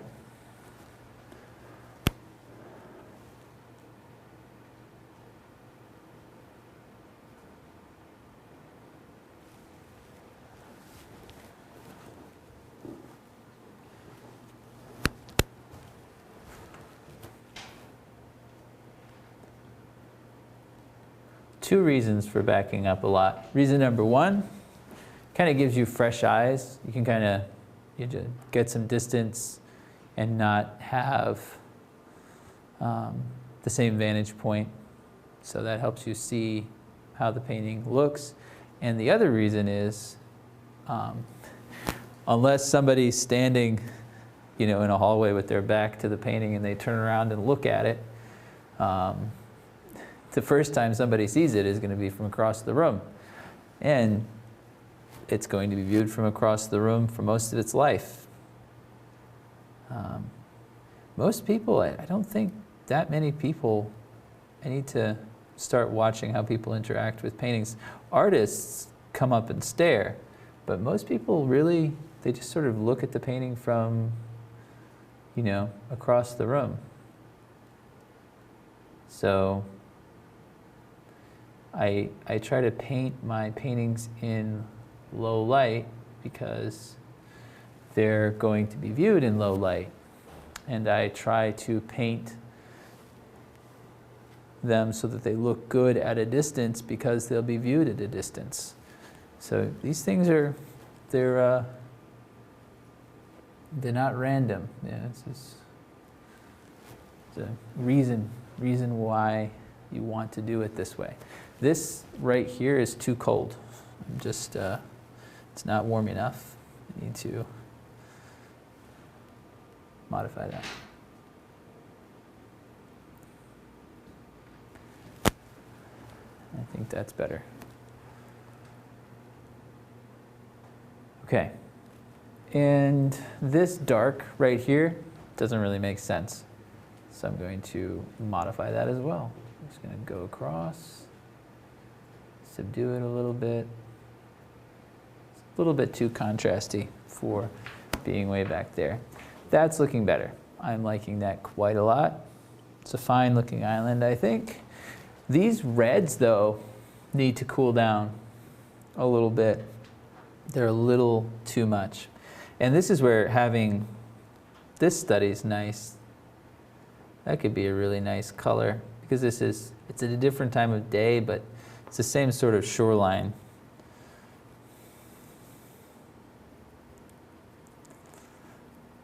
The thing about plein air painting is it sort of freezes your memories of that experience. I have hundreds of plein air paintings in my studio, and I could tell you a lot about each day.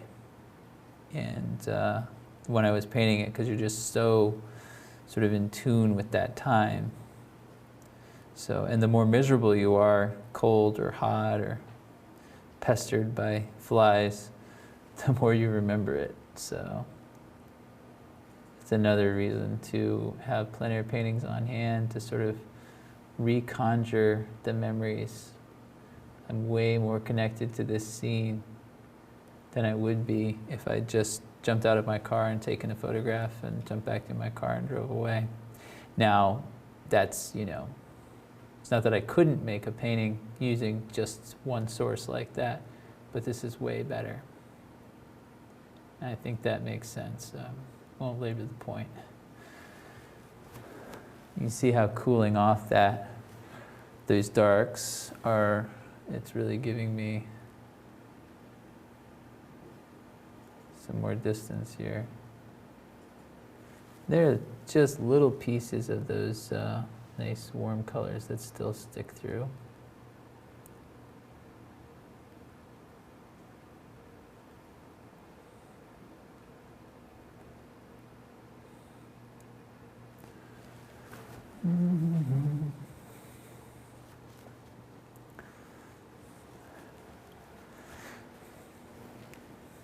So if this was the light, to bring a little bit more of it over here, and a little of it right here, just to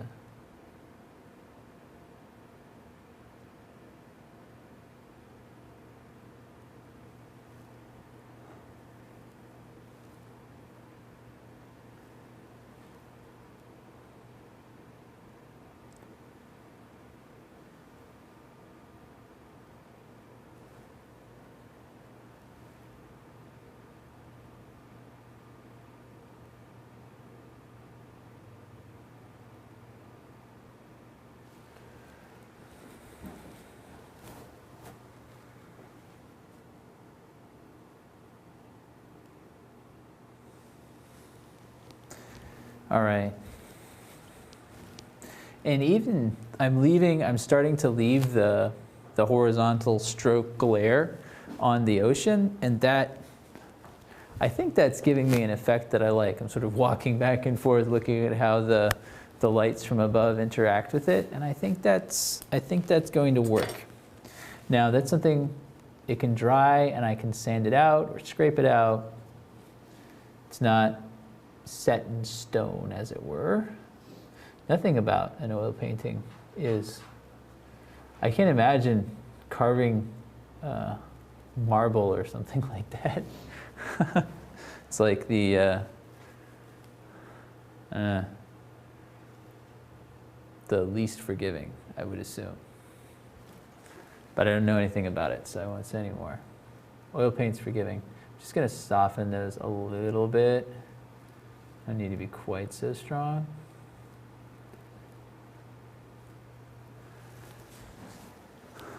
But that's looking pretty nice. I'm happy with how that looks. So I've got the boats, I've got the ocean, got the distant islands, got the sky, and sort of, there's more to do on all of them, but they're done enough at least for me to show you the process and the thought process.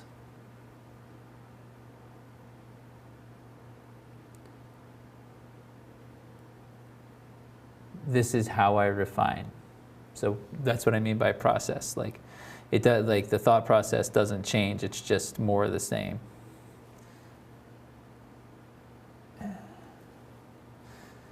That reflection just all of a sudden stood out to me as being too strong, maybe. Something strange happening that I didn't like.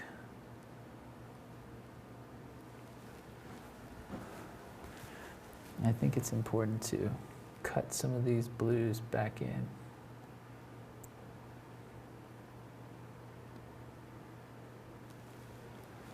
I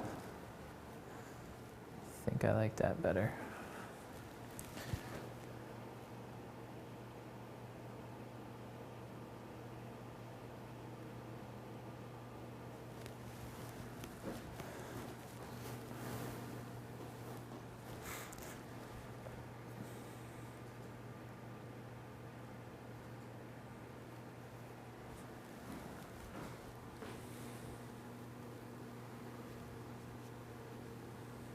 Okay, you can sort of feel the movement in that ocean now.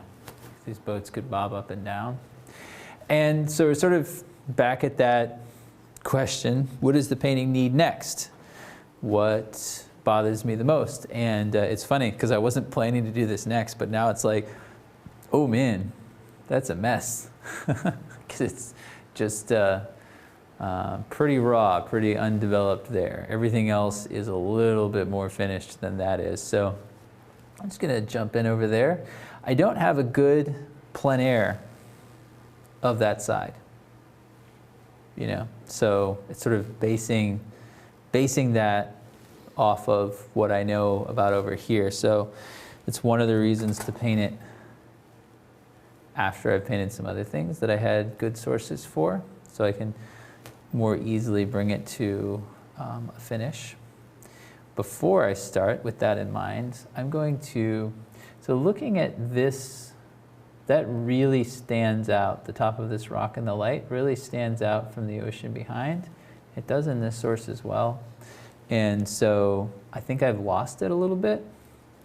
And let me just, it's going to be a little too dark or light.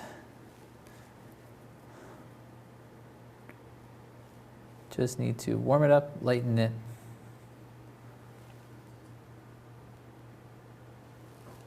That's about the right value, but it could be warmer still. So that's good.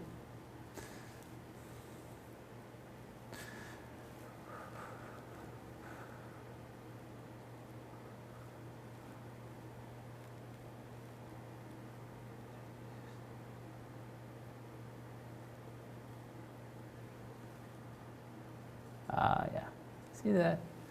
And again, to doing that and then increasing that, that's going to be a nice, push that back farther, pull this forward farther.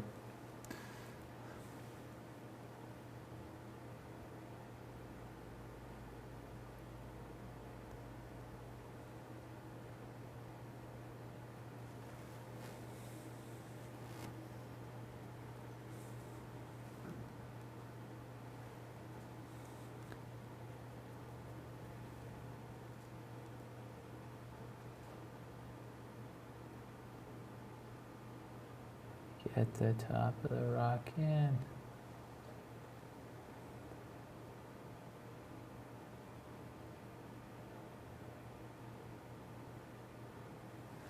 You can see that really just brings that right to the front. Isn't that nice?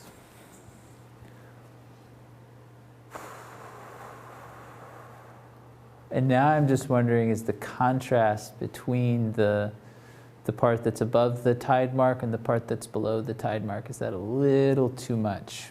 It maybe be a little bit lighter? I think the answer is yes, that it's a little confusing. So just looking at my sources, there isn't that much, I mean, there's a big difference, right, between the two, but it's not that much of a difference. So kind of losing the effect there a little bit. And that's, I've been saying it, and now you see it's true, that painting is about relationship.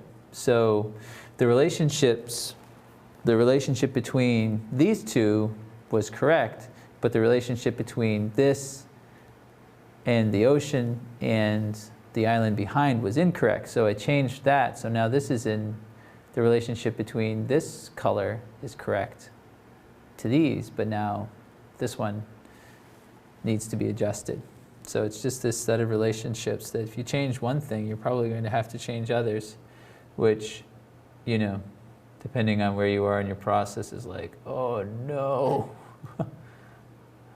so much work has already been done. But you just sort of have to train yourself out of that mindset of, you don't want to change something because it's going to throw the whole painting. If you painted it once, you can paint it again. And almost invariably, it'll be better the second time. More interesting. So, do it again. Do it right.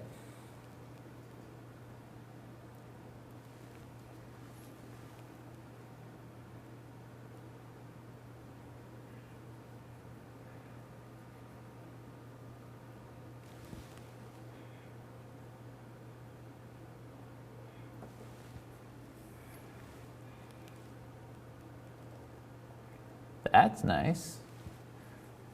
Huh. So that hadn't really set up, so I'm just able to scrape it back. So that's pretty interesting. Obviously have to modify it, but that's a blessing.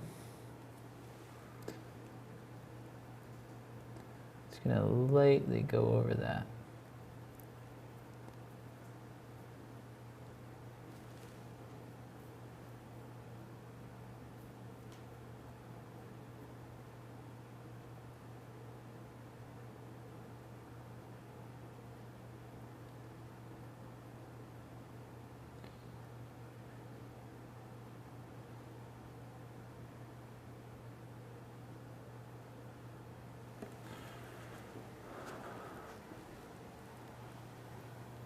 Okay.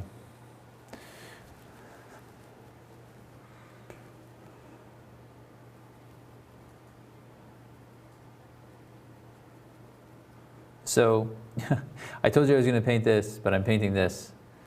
And that is, let me explain that. That is because that once this is more resolved and more accurate, it'll be easier to make this more accurate.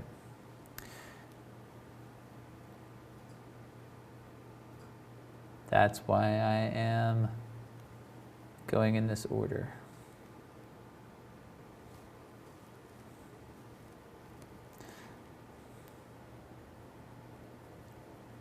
And that's the idea I shared with you yesterday, that I avoid, like, it would be more difficult to paint this than this because I have these nice sources for this. So this is an easier thing for me to paint. So I start with the easiest thing, and that makes the hard things easier.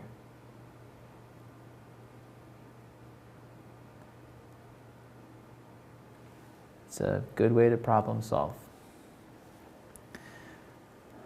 Something also, a texture thing. I'm going to move my cup of coffee so I don't get any paint in it. But if you load up your brush with quite a bit of mineral spirits and get some paint on your brush, you do this, and almost none of it stays, but just sort of spraying paint can be pretty interesting. And there's a painter by the last name of Hewlings, and he, like, it looked like he loaded up syringes full of paint and just blasted it on to get these different textures in his fields and you know, the different parts of the landscape that he was rendering. And that's, to me, that those paintings are like the definition of technique-y. So if there are any Hewlings fans, I apologize. Nothing personal, but they were over the top. So I don't want to leave it like that. I'm going to have to subdue it. But again, if you use a technique and then you sort of cover your tracks, so it's not very obvious how you arrived at this part or at this texture, that is a really good thing.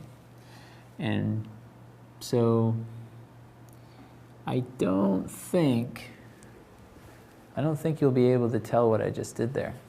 I don't think you'll be able to really understand that texture. So you'll have to keep my secret. But that's why you signed up for the class, right? So play around with that.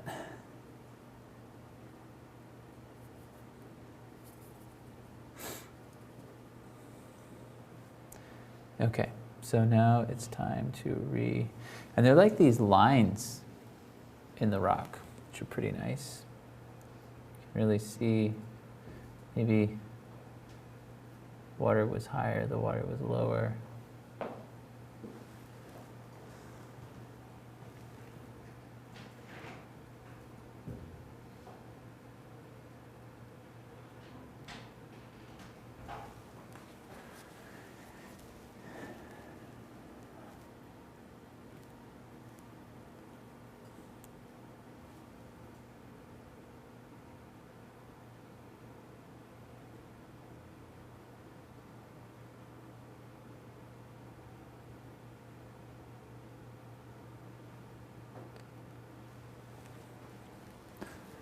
That's nice. And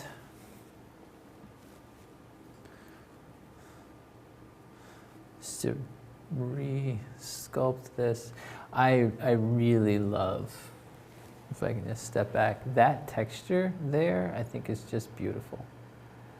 I mean, I have to change it a little bit, but it's a good mimic of that sort of barnacle-y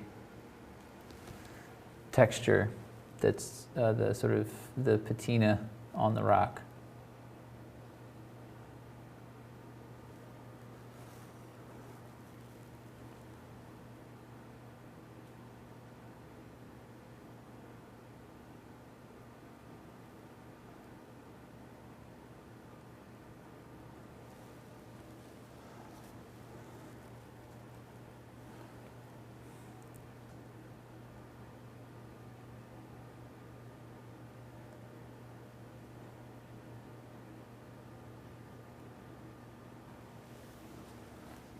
Okay.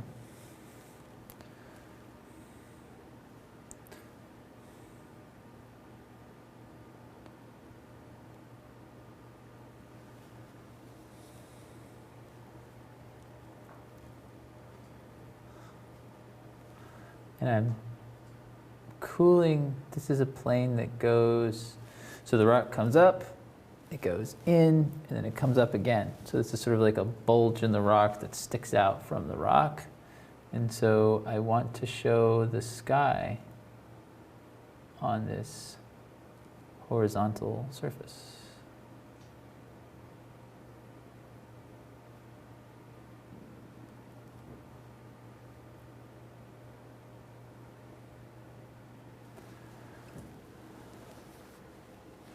And that blue of the sky, I can carry that all the way down through here to show you that that's all the one part of the rock that's sticking forward.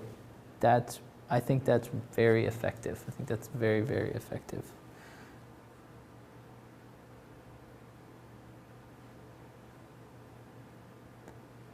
So I think that's invented. Like, oops, I don't have a source for that. I mean, I can kind of see it in some of these rocks, but I don't have it in my sketches. But it's just a way to show the sky is blue and it's reflecting on the top of this rock. So maybe I can do it a little over here too.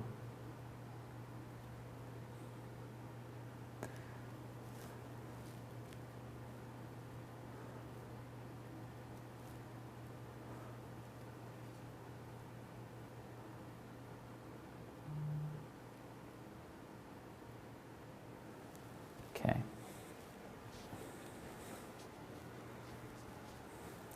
This value is too different. That's not really, there's not a shadow there that makes sense. So kind of got separated from the herd a little bit there. I need to bring him back.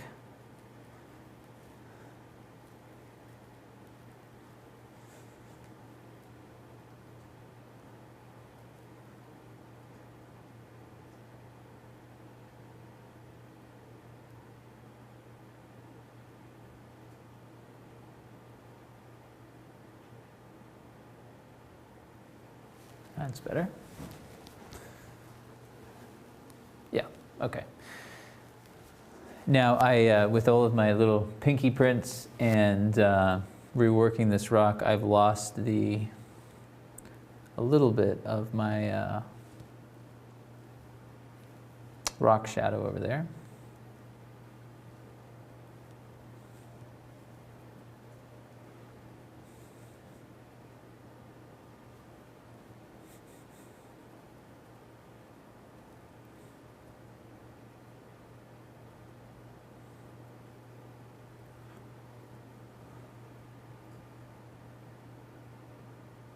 I was dabbing.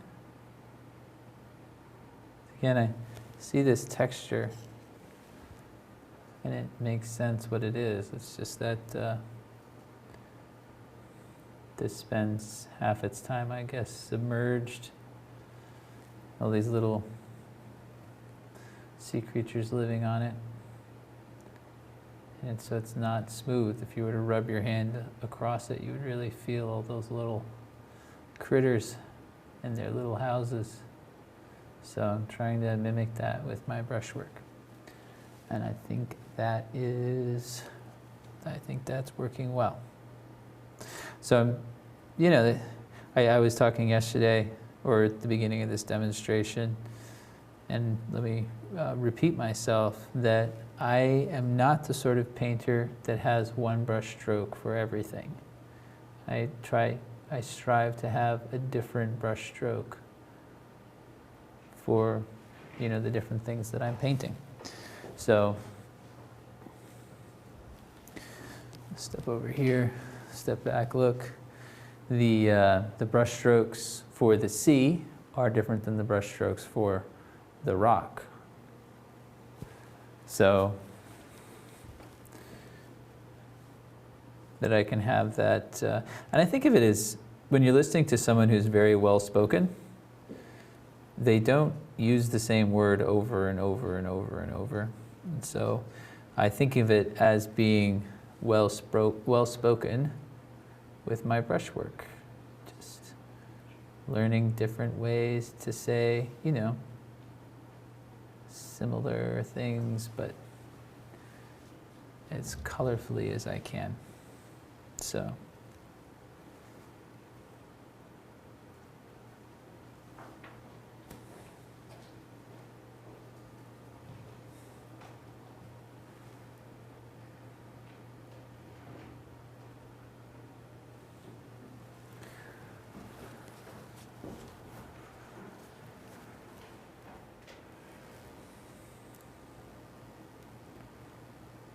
Now, reflected light is a thing to get closer to where the shadow comes down closer to the shore. There's going to be a little bit of light bounced back into there, and it gets darker as it goes up, theoretically, because it's moving away from those things reflecting it. And little things like that, just that gives more air. Just feels more realistic. And that's something that, honestly, I learned playing around with still life. So you just sort of transfer that observation, still life and portraiture, both, really, just to mimic that light effect. And you don't want to overdo it. You see, there are landscape paintings out there where you can see like that sort of thing is like carried out everywhere to the max, and it starts to look kind of precious moments, goofy, trite. So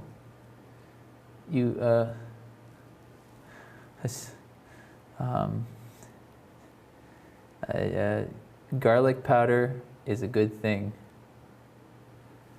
Too much garlic powder is not a good thing. So the same goes for effects like that. A little bit of spice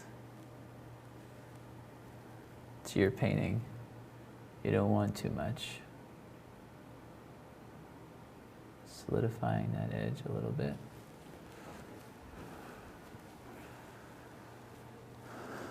Yeah, that rock is starting to feel a little bit more like a thing. Always like if you could bang your head on it or hit it, it would hurt your hand, then you're done painting it. So I don't know, this one's quite done, but I do try to interact with my paintings like that. I think, you know, what would it feel like if I walked across this barefoot? You know, or how would I even get through the landscape? Would I go this way? Would I go? Yeah, I'd have to go that way, right? If I didn't want to get wet. So just put yourself there.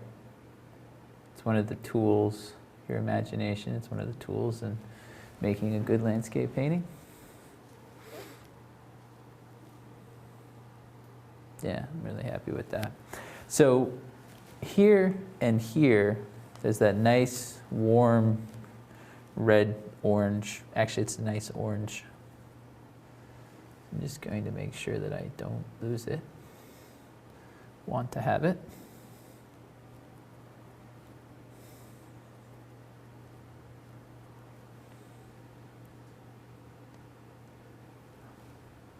I think that's seaweed in the sunlight, maybe.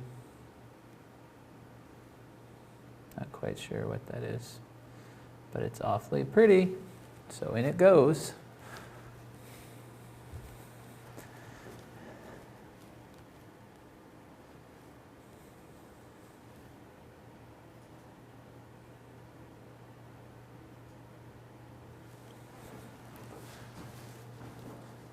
Yeah, that's nice.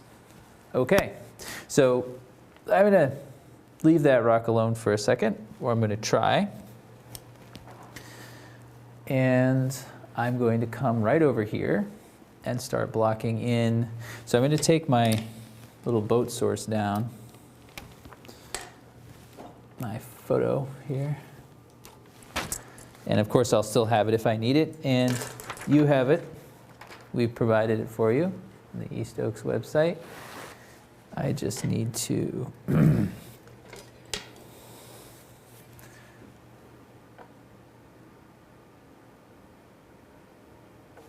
so this tool is great for taking down glare too, and you know, the brush is a way to do it, and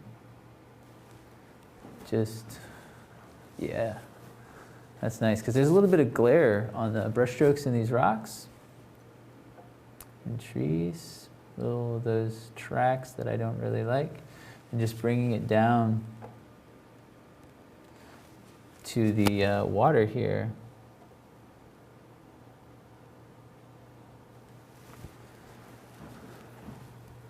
And again, you have that shimmer of the glare on the water that is sort of a moving part of, as you move, it moves. I think that's nice. Happening here too, and it shouldn't. Not nice. Yeah. So, that was just removing glare using my big knife rather than my big soft brush. Okay, at long last, I'm going to move over here. Use some of those same color mixtures. Needs to be a little bit lighter.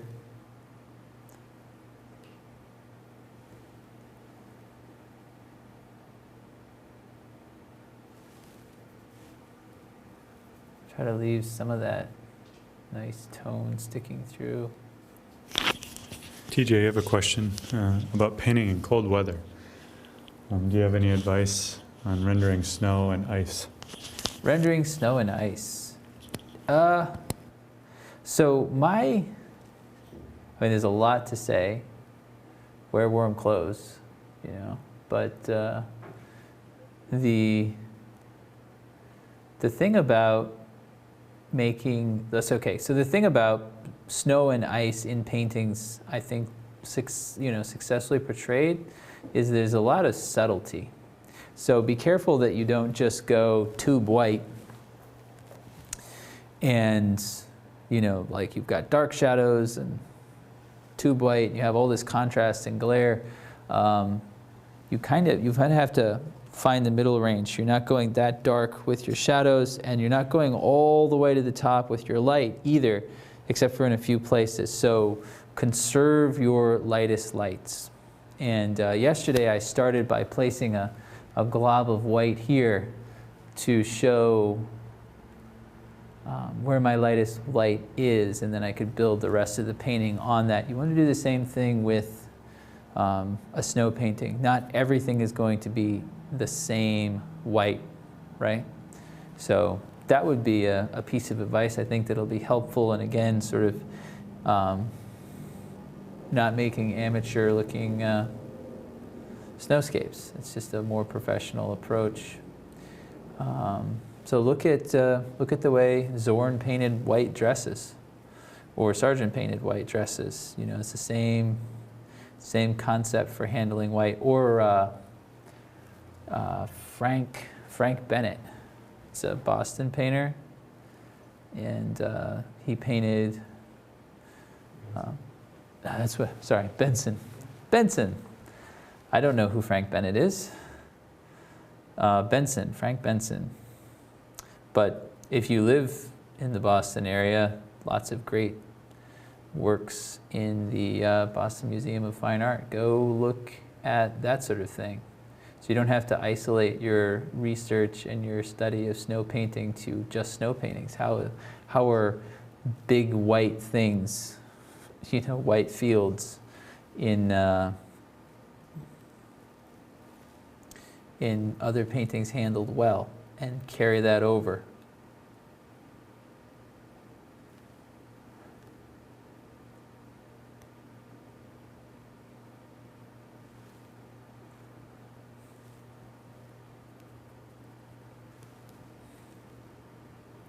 That's one thing. You don't want to find yourself just copying. It's easy to be so inspired by the masters, if you will, or your favorite painters, that you start to mimic them, or you at least want to mimic them. The right way, I think, the way that I would recommend is that you find out the things that you like about the painting, specifically the things that you were handled well. Try to understand how they did it and incorporate it into your own work.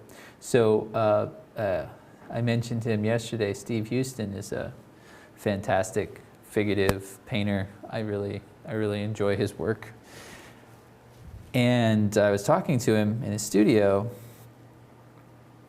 and he was giving some great advice, and he said, look at a painting that you love by an artist that you love and say, what do I dislike about this painting?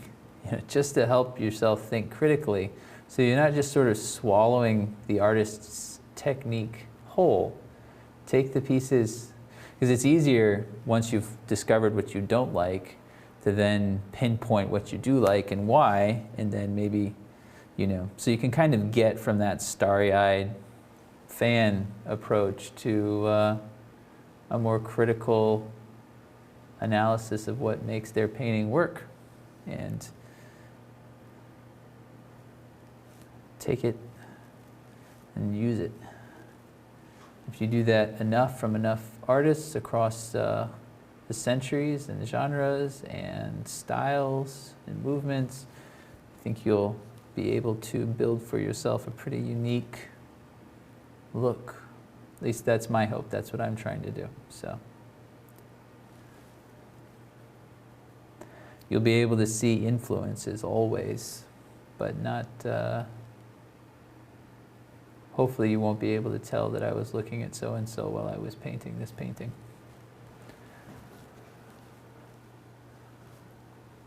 That's working better. Really just using that, and I'm glancing down here. In the source, that tide line is stronger.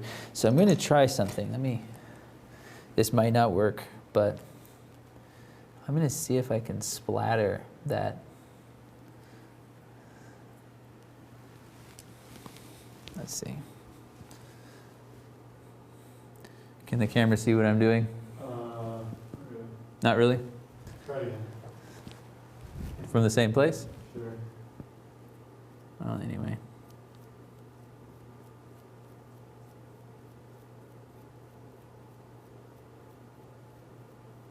Now, I didn't watch Bob Ross growing up, so maybe one of you can comment and tell me, is that a Bob Ross trick? I don't know, maybe. But I'm not done.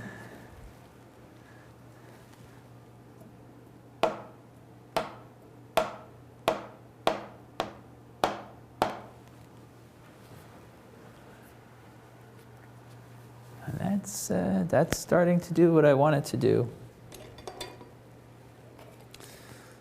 this this curved carving tool here.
So we're in our final half hour here.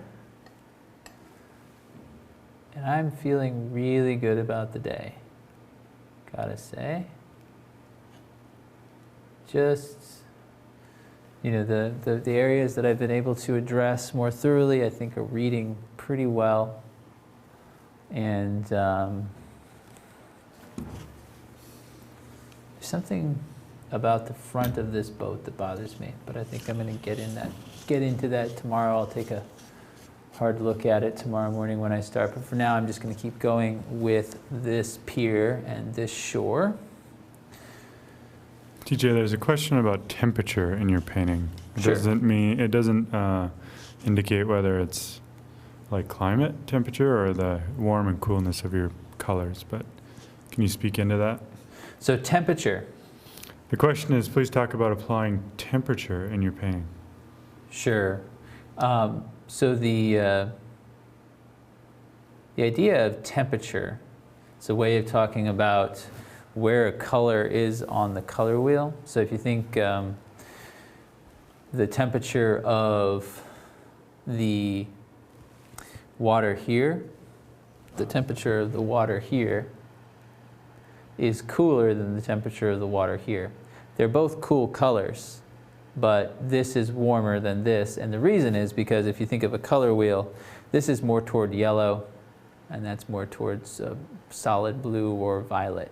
So this is warmer, this is cooler. And obviously these orangey colors, these two orangey colors here, they're both warmer than either of these by far, but this is a little bit warmer, well, quite a bit warmer than this. This is warmer than that. And so I think of warm, you're also talking about pure and neutralized, so grayer colors, more subdued, purer colors, more chromatic, but that's how I think about warm and cool. And the idea is that if you have a painting that's overall warm, you're going to end up with like a muddy looking painting. So if you don't have variety between warms and cools in your painting, it's going to look muddy. That's the word to describe it. And basically, unappealing. You need to introduce some cools. And if you have a painting that is overall too cool without any warms, you have the same sort of effect. You need the variety between the warm and the cool. So if that's in the direction of the question you were asking, if it wasn't, just ask me again more specifically, and I'll try to answer more specifically. But that's how I think of warm and cool in my painting. There's just a comment. They say the textured paint in the water really creates a tremendous effect from the viewer's perspective. Bravo. Oh, well, thank you. I'm happy it does. So I'm going to put in the source, there are these two great big slabs here. I'm going to try not to block the cameras here. Just using the palette knife to try to mimic slabs of rock with slabs of paint. This is not one, this pier is obviously not one solid thing. It's little things stuck together to make one.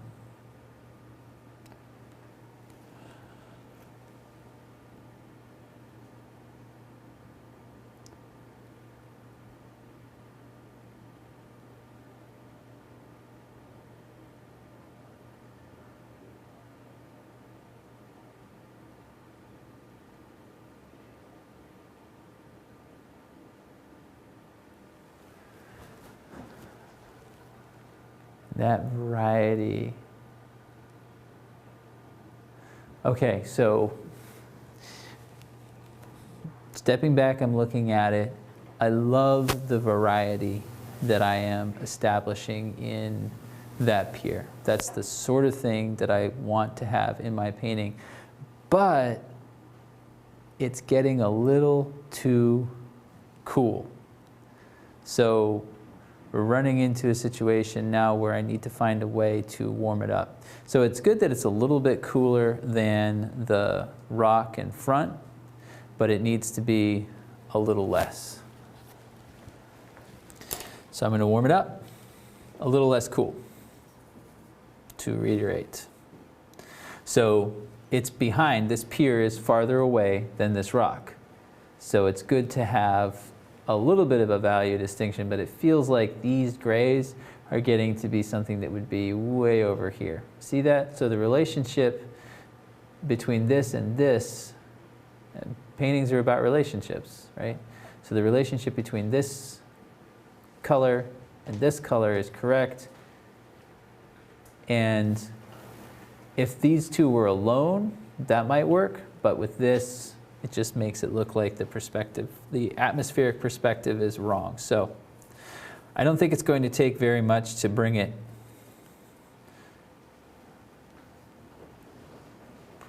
where I need it to be. And that's also something, so I'm fixing it now, but as I'm fixing it, I'm like, man, that's the kind of thing that is easy to fix by just glazing a warm color over it. So I'm gonna say, since this is a studio painting and I have you again tomorrow, I'm gonna leave it because I wanna show you how I would fix something like that. I'm just gonna try to erase my little warm up there. I'm gonna show you how to fix something like that tomorrow and the next day. So it'll be dry and I'm going to glaze over it to warm it up. And that I think is going to be two things. It's something that I do when I want to show you. And also, I think it'll be a more interesting way to solve the problem. So I'm going to leave it right there and start working down on that piece of land in front of it, which the sky is blue above, and that blue is reflecting down on wet sand and rock here. That's why that's also cool. Again, I've talked to you about this already, but these purples, you know, in both studies, like if they'd only been in one, of like, maybe I was seeing things, but they're in both, so it must be true. So even though it's in the light, I need to find a way to keep it cool, but without being silly looking, right? And purple's one of those things that I feel like if you push it too hard, it starts looking like you copied a photograph, and I'm not quite sure why. But I think the way that cameras render purple, I think they sort of overdo it a little bit, or at least my camera does. I have, my camera's not great. It's been a valuable part of, a valuable tool in my career. It's an old Nikon. It's an old digital Nikon. It gets the job done. and I've been threatening to replace it for years, but it keeps getting the job done. So that to say that my equipment where photography is concerned, and that's sort of intentional. I like working from crappy pictures. These pictures that I'm sharing with you are not, I think they're fine, but you know, anything to sort of force me to be a little bit more of an artist. So, I have, gosh, I mean, somewhere between 50 and 60,000 images, source images, of mostly the landscape and then a few other things on my hard drive. So I think that's quite a few pictures. And a lot of them are awful. And even some of the awful ones have turned out to be great sources for studio paintings. So I'm really not a photographer at all. So it's always the worst. People hear that I'm an artist and they hear that I have a camera and they're like, oh, can you take these pictures for us? It's like, oh, you don't want me to do that. So anyway, if you don't have a DSLR, an iPhone will do, or a smartphone will do.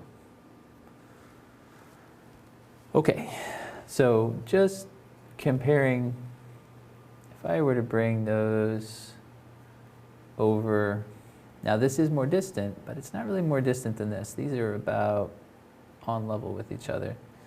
So it's got to look good over here and look good over there, because it's not two different distances and it's not two different textures. So I'm gonna leave that.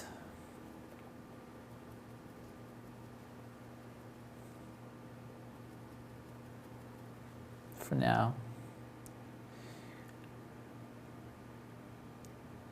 So a lot of times, I haven't really run into this yet, but it's something to be aware of. If you run into something in a painting and you paint, so you paint a passage of your painting and it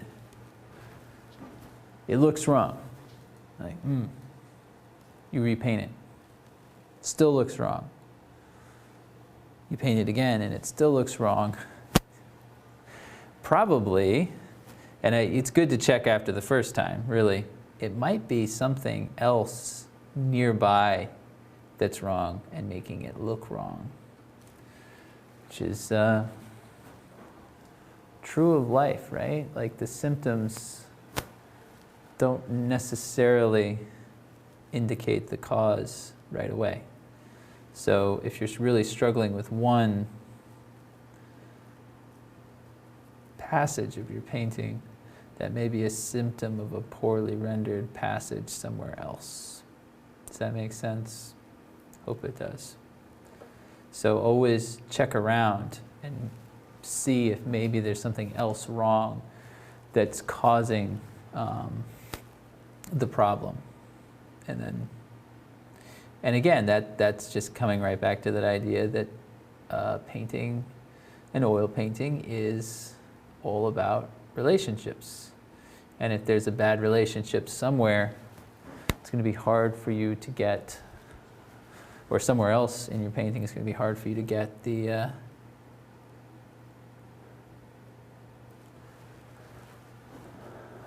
new piece of paint to look right. Now, in the photograph and in the study, there's this line across. And basically, that's sort of the ripply water where the tide is still slowly going out. And so it's like looking down a stream. I'm not going to be so explicit with that line there. I'm just going to sort of indicate it and leave it at that. I think that it's a little bit difficult to understand, even though it was occurring in real life. It's a little bit difficult to understand, and it kind of blocks the sort of the vertical flow of that little pool of water that's still flowing out to sea, and the boats. I think you understand what's going on well enough without that. So I'm going to leave it out. Just wanted you to know that. Since you have the photograph, you can check my work was painting in Acadia, which is one of the most wonderful places to paint. I don't think it's better than Stonington, but it's really, really nice. And it's funny because Acadia is so, like, every inch of that place is photographed and from every angle. So if you paint something, everybody can go on Google and check your drawing, which is kind of funny. Most of the time I'm painting something obscure, not a famous landscape.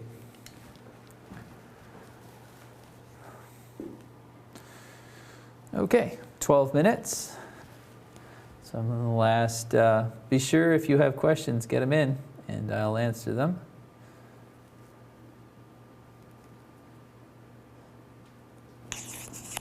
Someone asked, give me a second.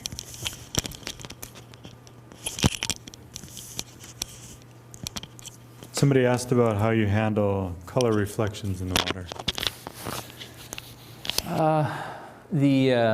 The rule of thumb is that whenever you have something reflecting, it's going to be, the darks are going to be lighter, right? So if you have something dark, the reflection in the water is going to be lighter. It's not going to be as dark as the thing that's reflecting it. It's not going to be as light. So if you have something white that's reflecting into the water, it's not going to be as light as the thing that's reflecting it. It's not going to be as colorful as the thing that's reflecting it. So basically, if you have, a range of colors and values that's like this, a reflection is you're just shrinking that, you're compressing it. So the lights aren't as light, the darks aren't as dark, the colors aren't as bright. And that's a good rule or principle to approach reflections with, because sometimes they can be really dazzling and lovely, and no matter how crystal clear, not crystal clear, but perfectly calm the water is and how clear the reflection is, it's always going to be less chromatic, there'll be less value contrast. So if you approach it that way, that'll save you from accidentally overdoing it. So that's the rule of thumb for the approach there.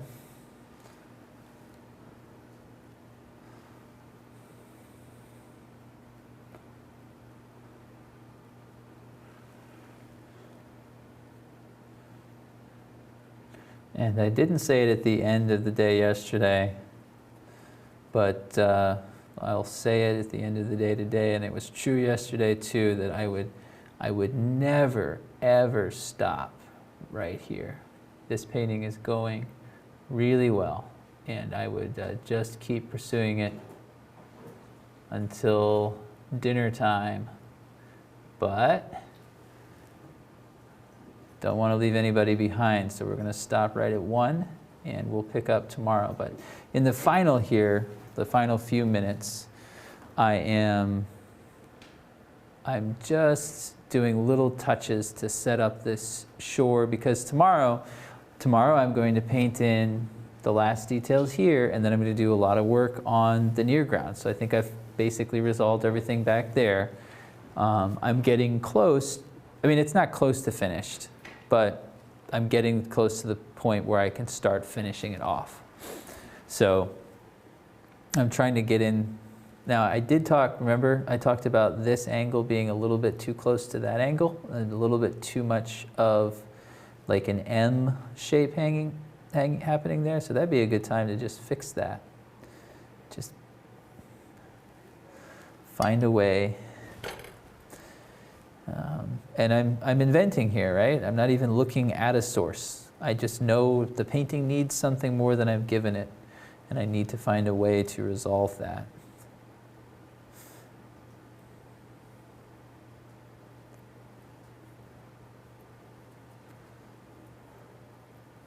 Right? So the lead-in is basically painted out. I need to get it in again, but in a little bit more interesting a way.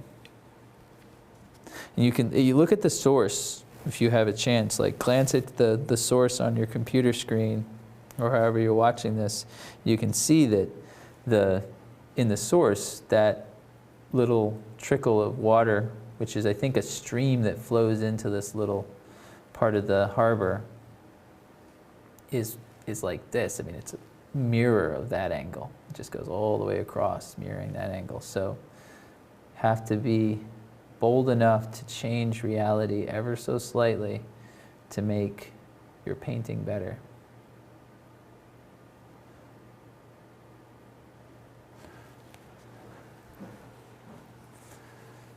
And that, I think, is going to do the trick. I mean, I think that's much better than it was. One thing also, so change that angle.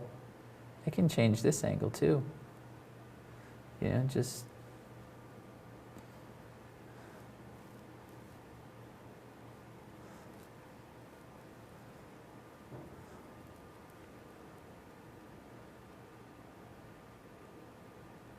bring that across like that.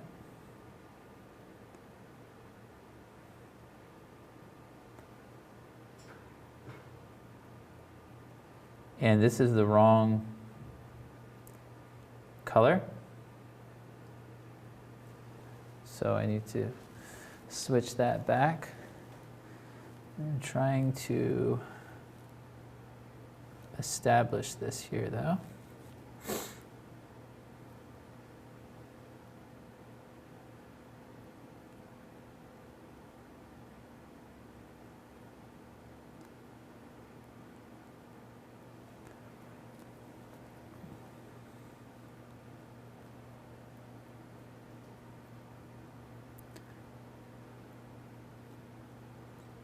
I've got to say, my website is just cunninghamfineart.com.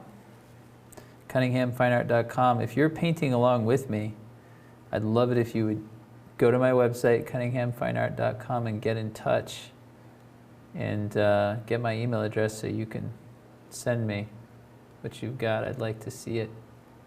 So keep that in mind.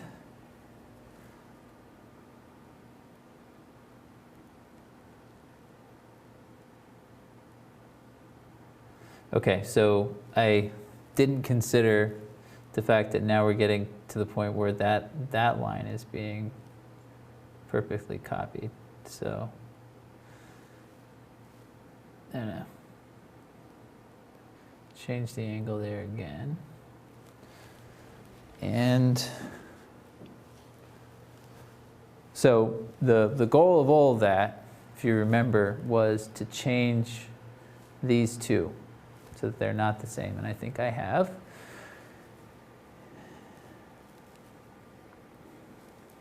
Just try to have an aesthetic, interesting texture or tension. Trying to have this tension between these lines.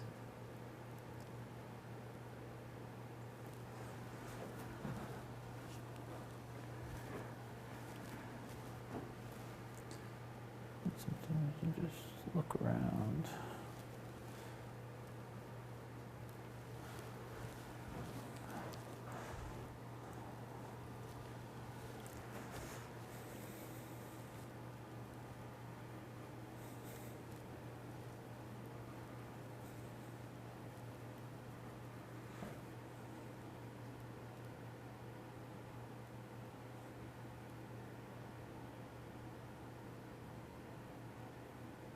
And I'm just lowering this a little bit so that you feel this is a piece of land that's coming down.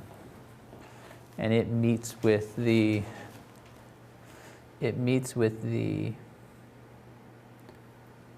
water level when it finishes coming down. I think that makes it make a little bit more sense.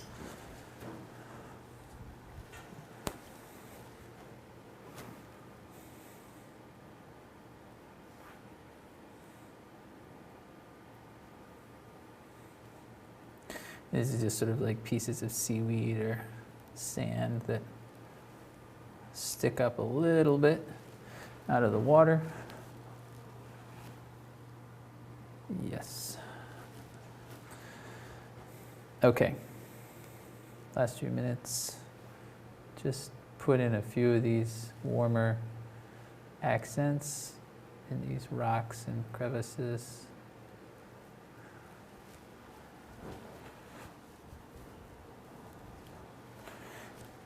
And possibly bring a little bit more light onto this. And I think you can see it on the screen, but the texture buildup now here is really delightful. 'Cause I don't know if you remember yesterday, I really put on some thick paint here. And just having that buildup, especially, so compared to this, which is still pretty thin in places. So you have this, and then you have this, and they're so different from each other. That is a very, I think it's a very desirable thing in a painting, having that they're in close proximity, but one's closer than the other to the viewer, and there's a big difference in texture.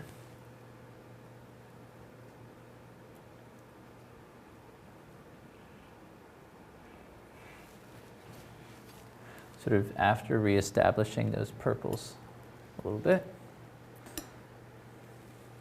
And again, this is something I can leave interesting and adjust tomorrow. And some of that interest is going to poke through. So it's sort of going to be the slow motion of what I did with the splatter there, because I immediately addressed that and worked it into the piece so it doesn't, it doesn't look technique-y anymore. This I'll leave looking a little technique-y and strange, and adjust it tomorrow. Which will hopefully leave the echoes of that interesting texture, but subdued enough so that we're not losing the fact that I want my viewers to see my painting. I want them to see my subject first. I don't want them to see my technique first. I want them to see my subject and then my technique. So the technique is something that keeps inviting you deeper and deeper and deeper and deeper into the painting. And that's why the idea of mystery, it isn't just mystery for the sake of mystery. It's mystery because a mystery is something that entices you to look deeper and think longer about something. And so having mysterious passages in a painting are just an invitation to enjoy the painting more. Depending on at what point in someone's life one purchases a painting, you can have 50 years staring at the same painting. I'd like it to be interesting for 50 years. So that's the idea of trying to be mysterious. It's not that I'm trying to mask my technique from other artists. It's that I'm doing everything in my power. I'm using every tool in my box and every weapon in my arsenal to make this painting as compelling and really riveting. I don't want somebody to walk past this painting. Someone will, but some people will. But I want the sort of people that are interested in this sort of people or painting. I want them to stop and stare. That's what I want to have happen with each of my paintings. So I'm making it as interesting as I can.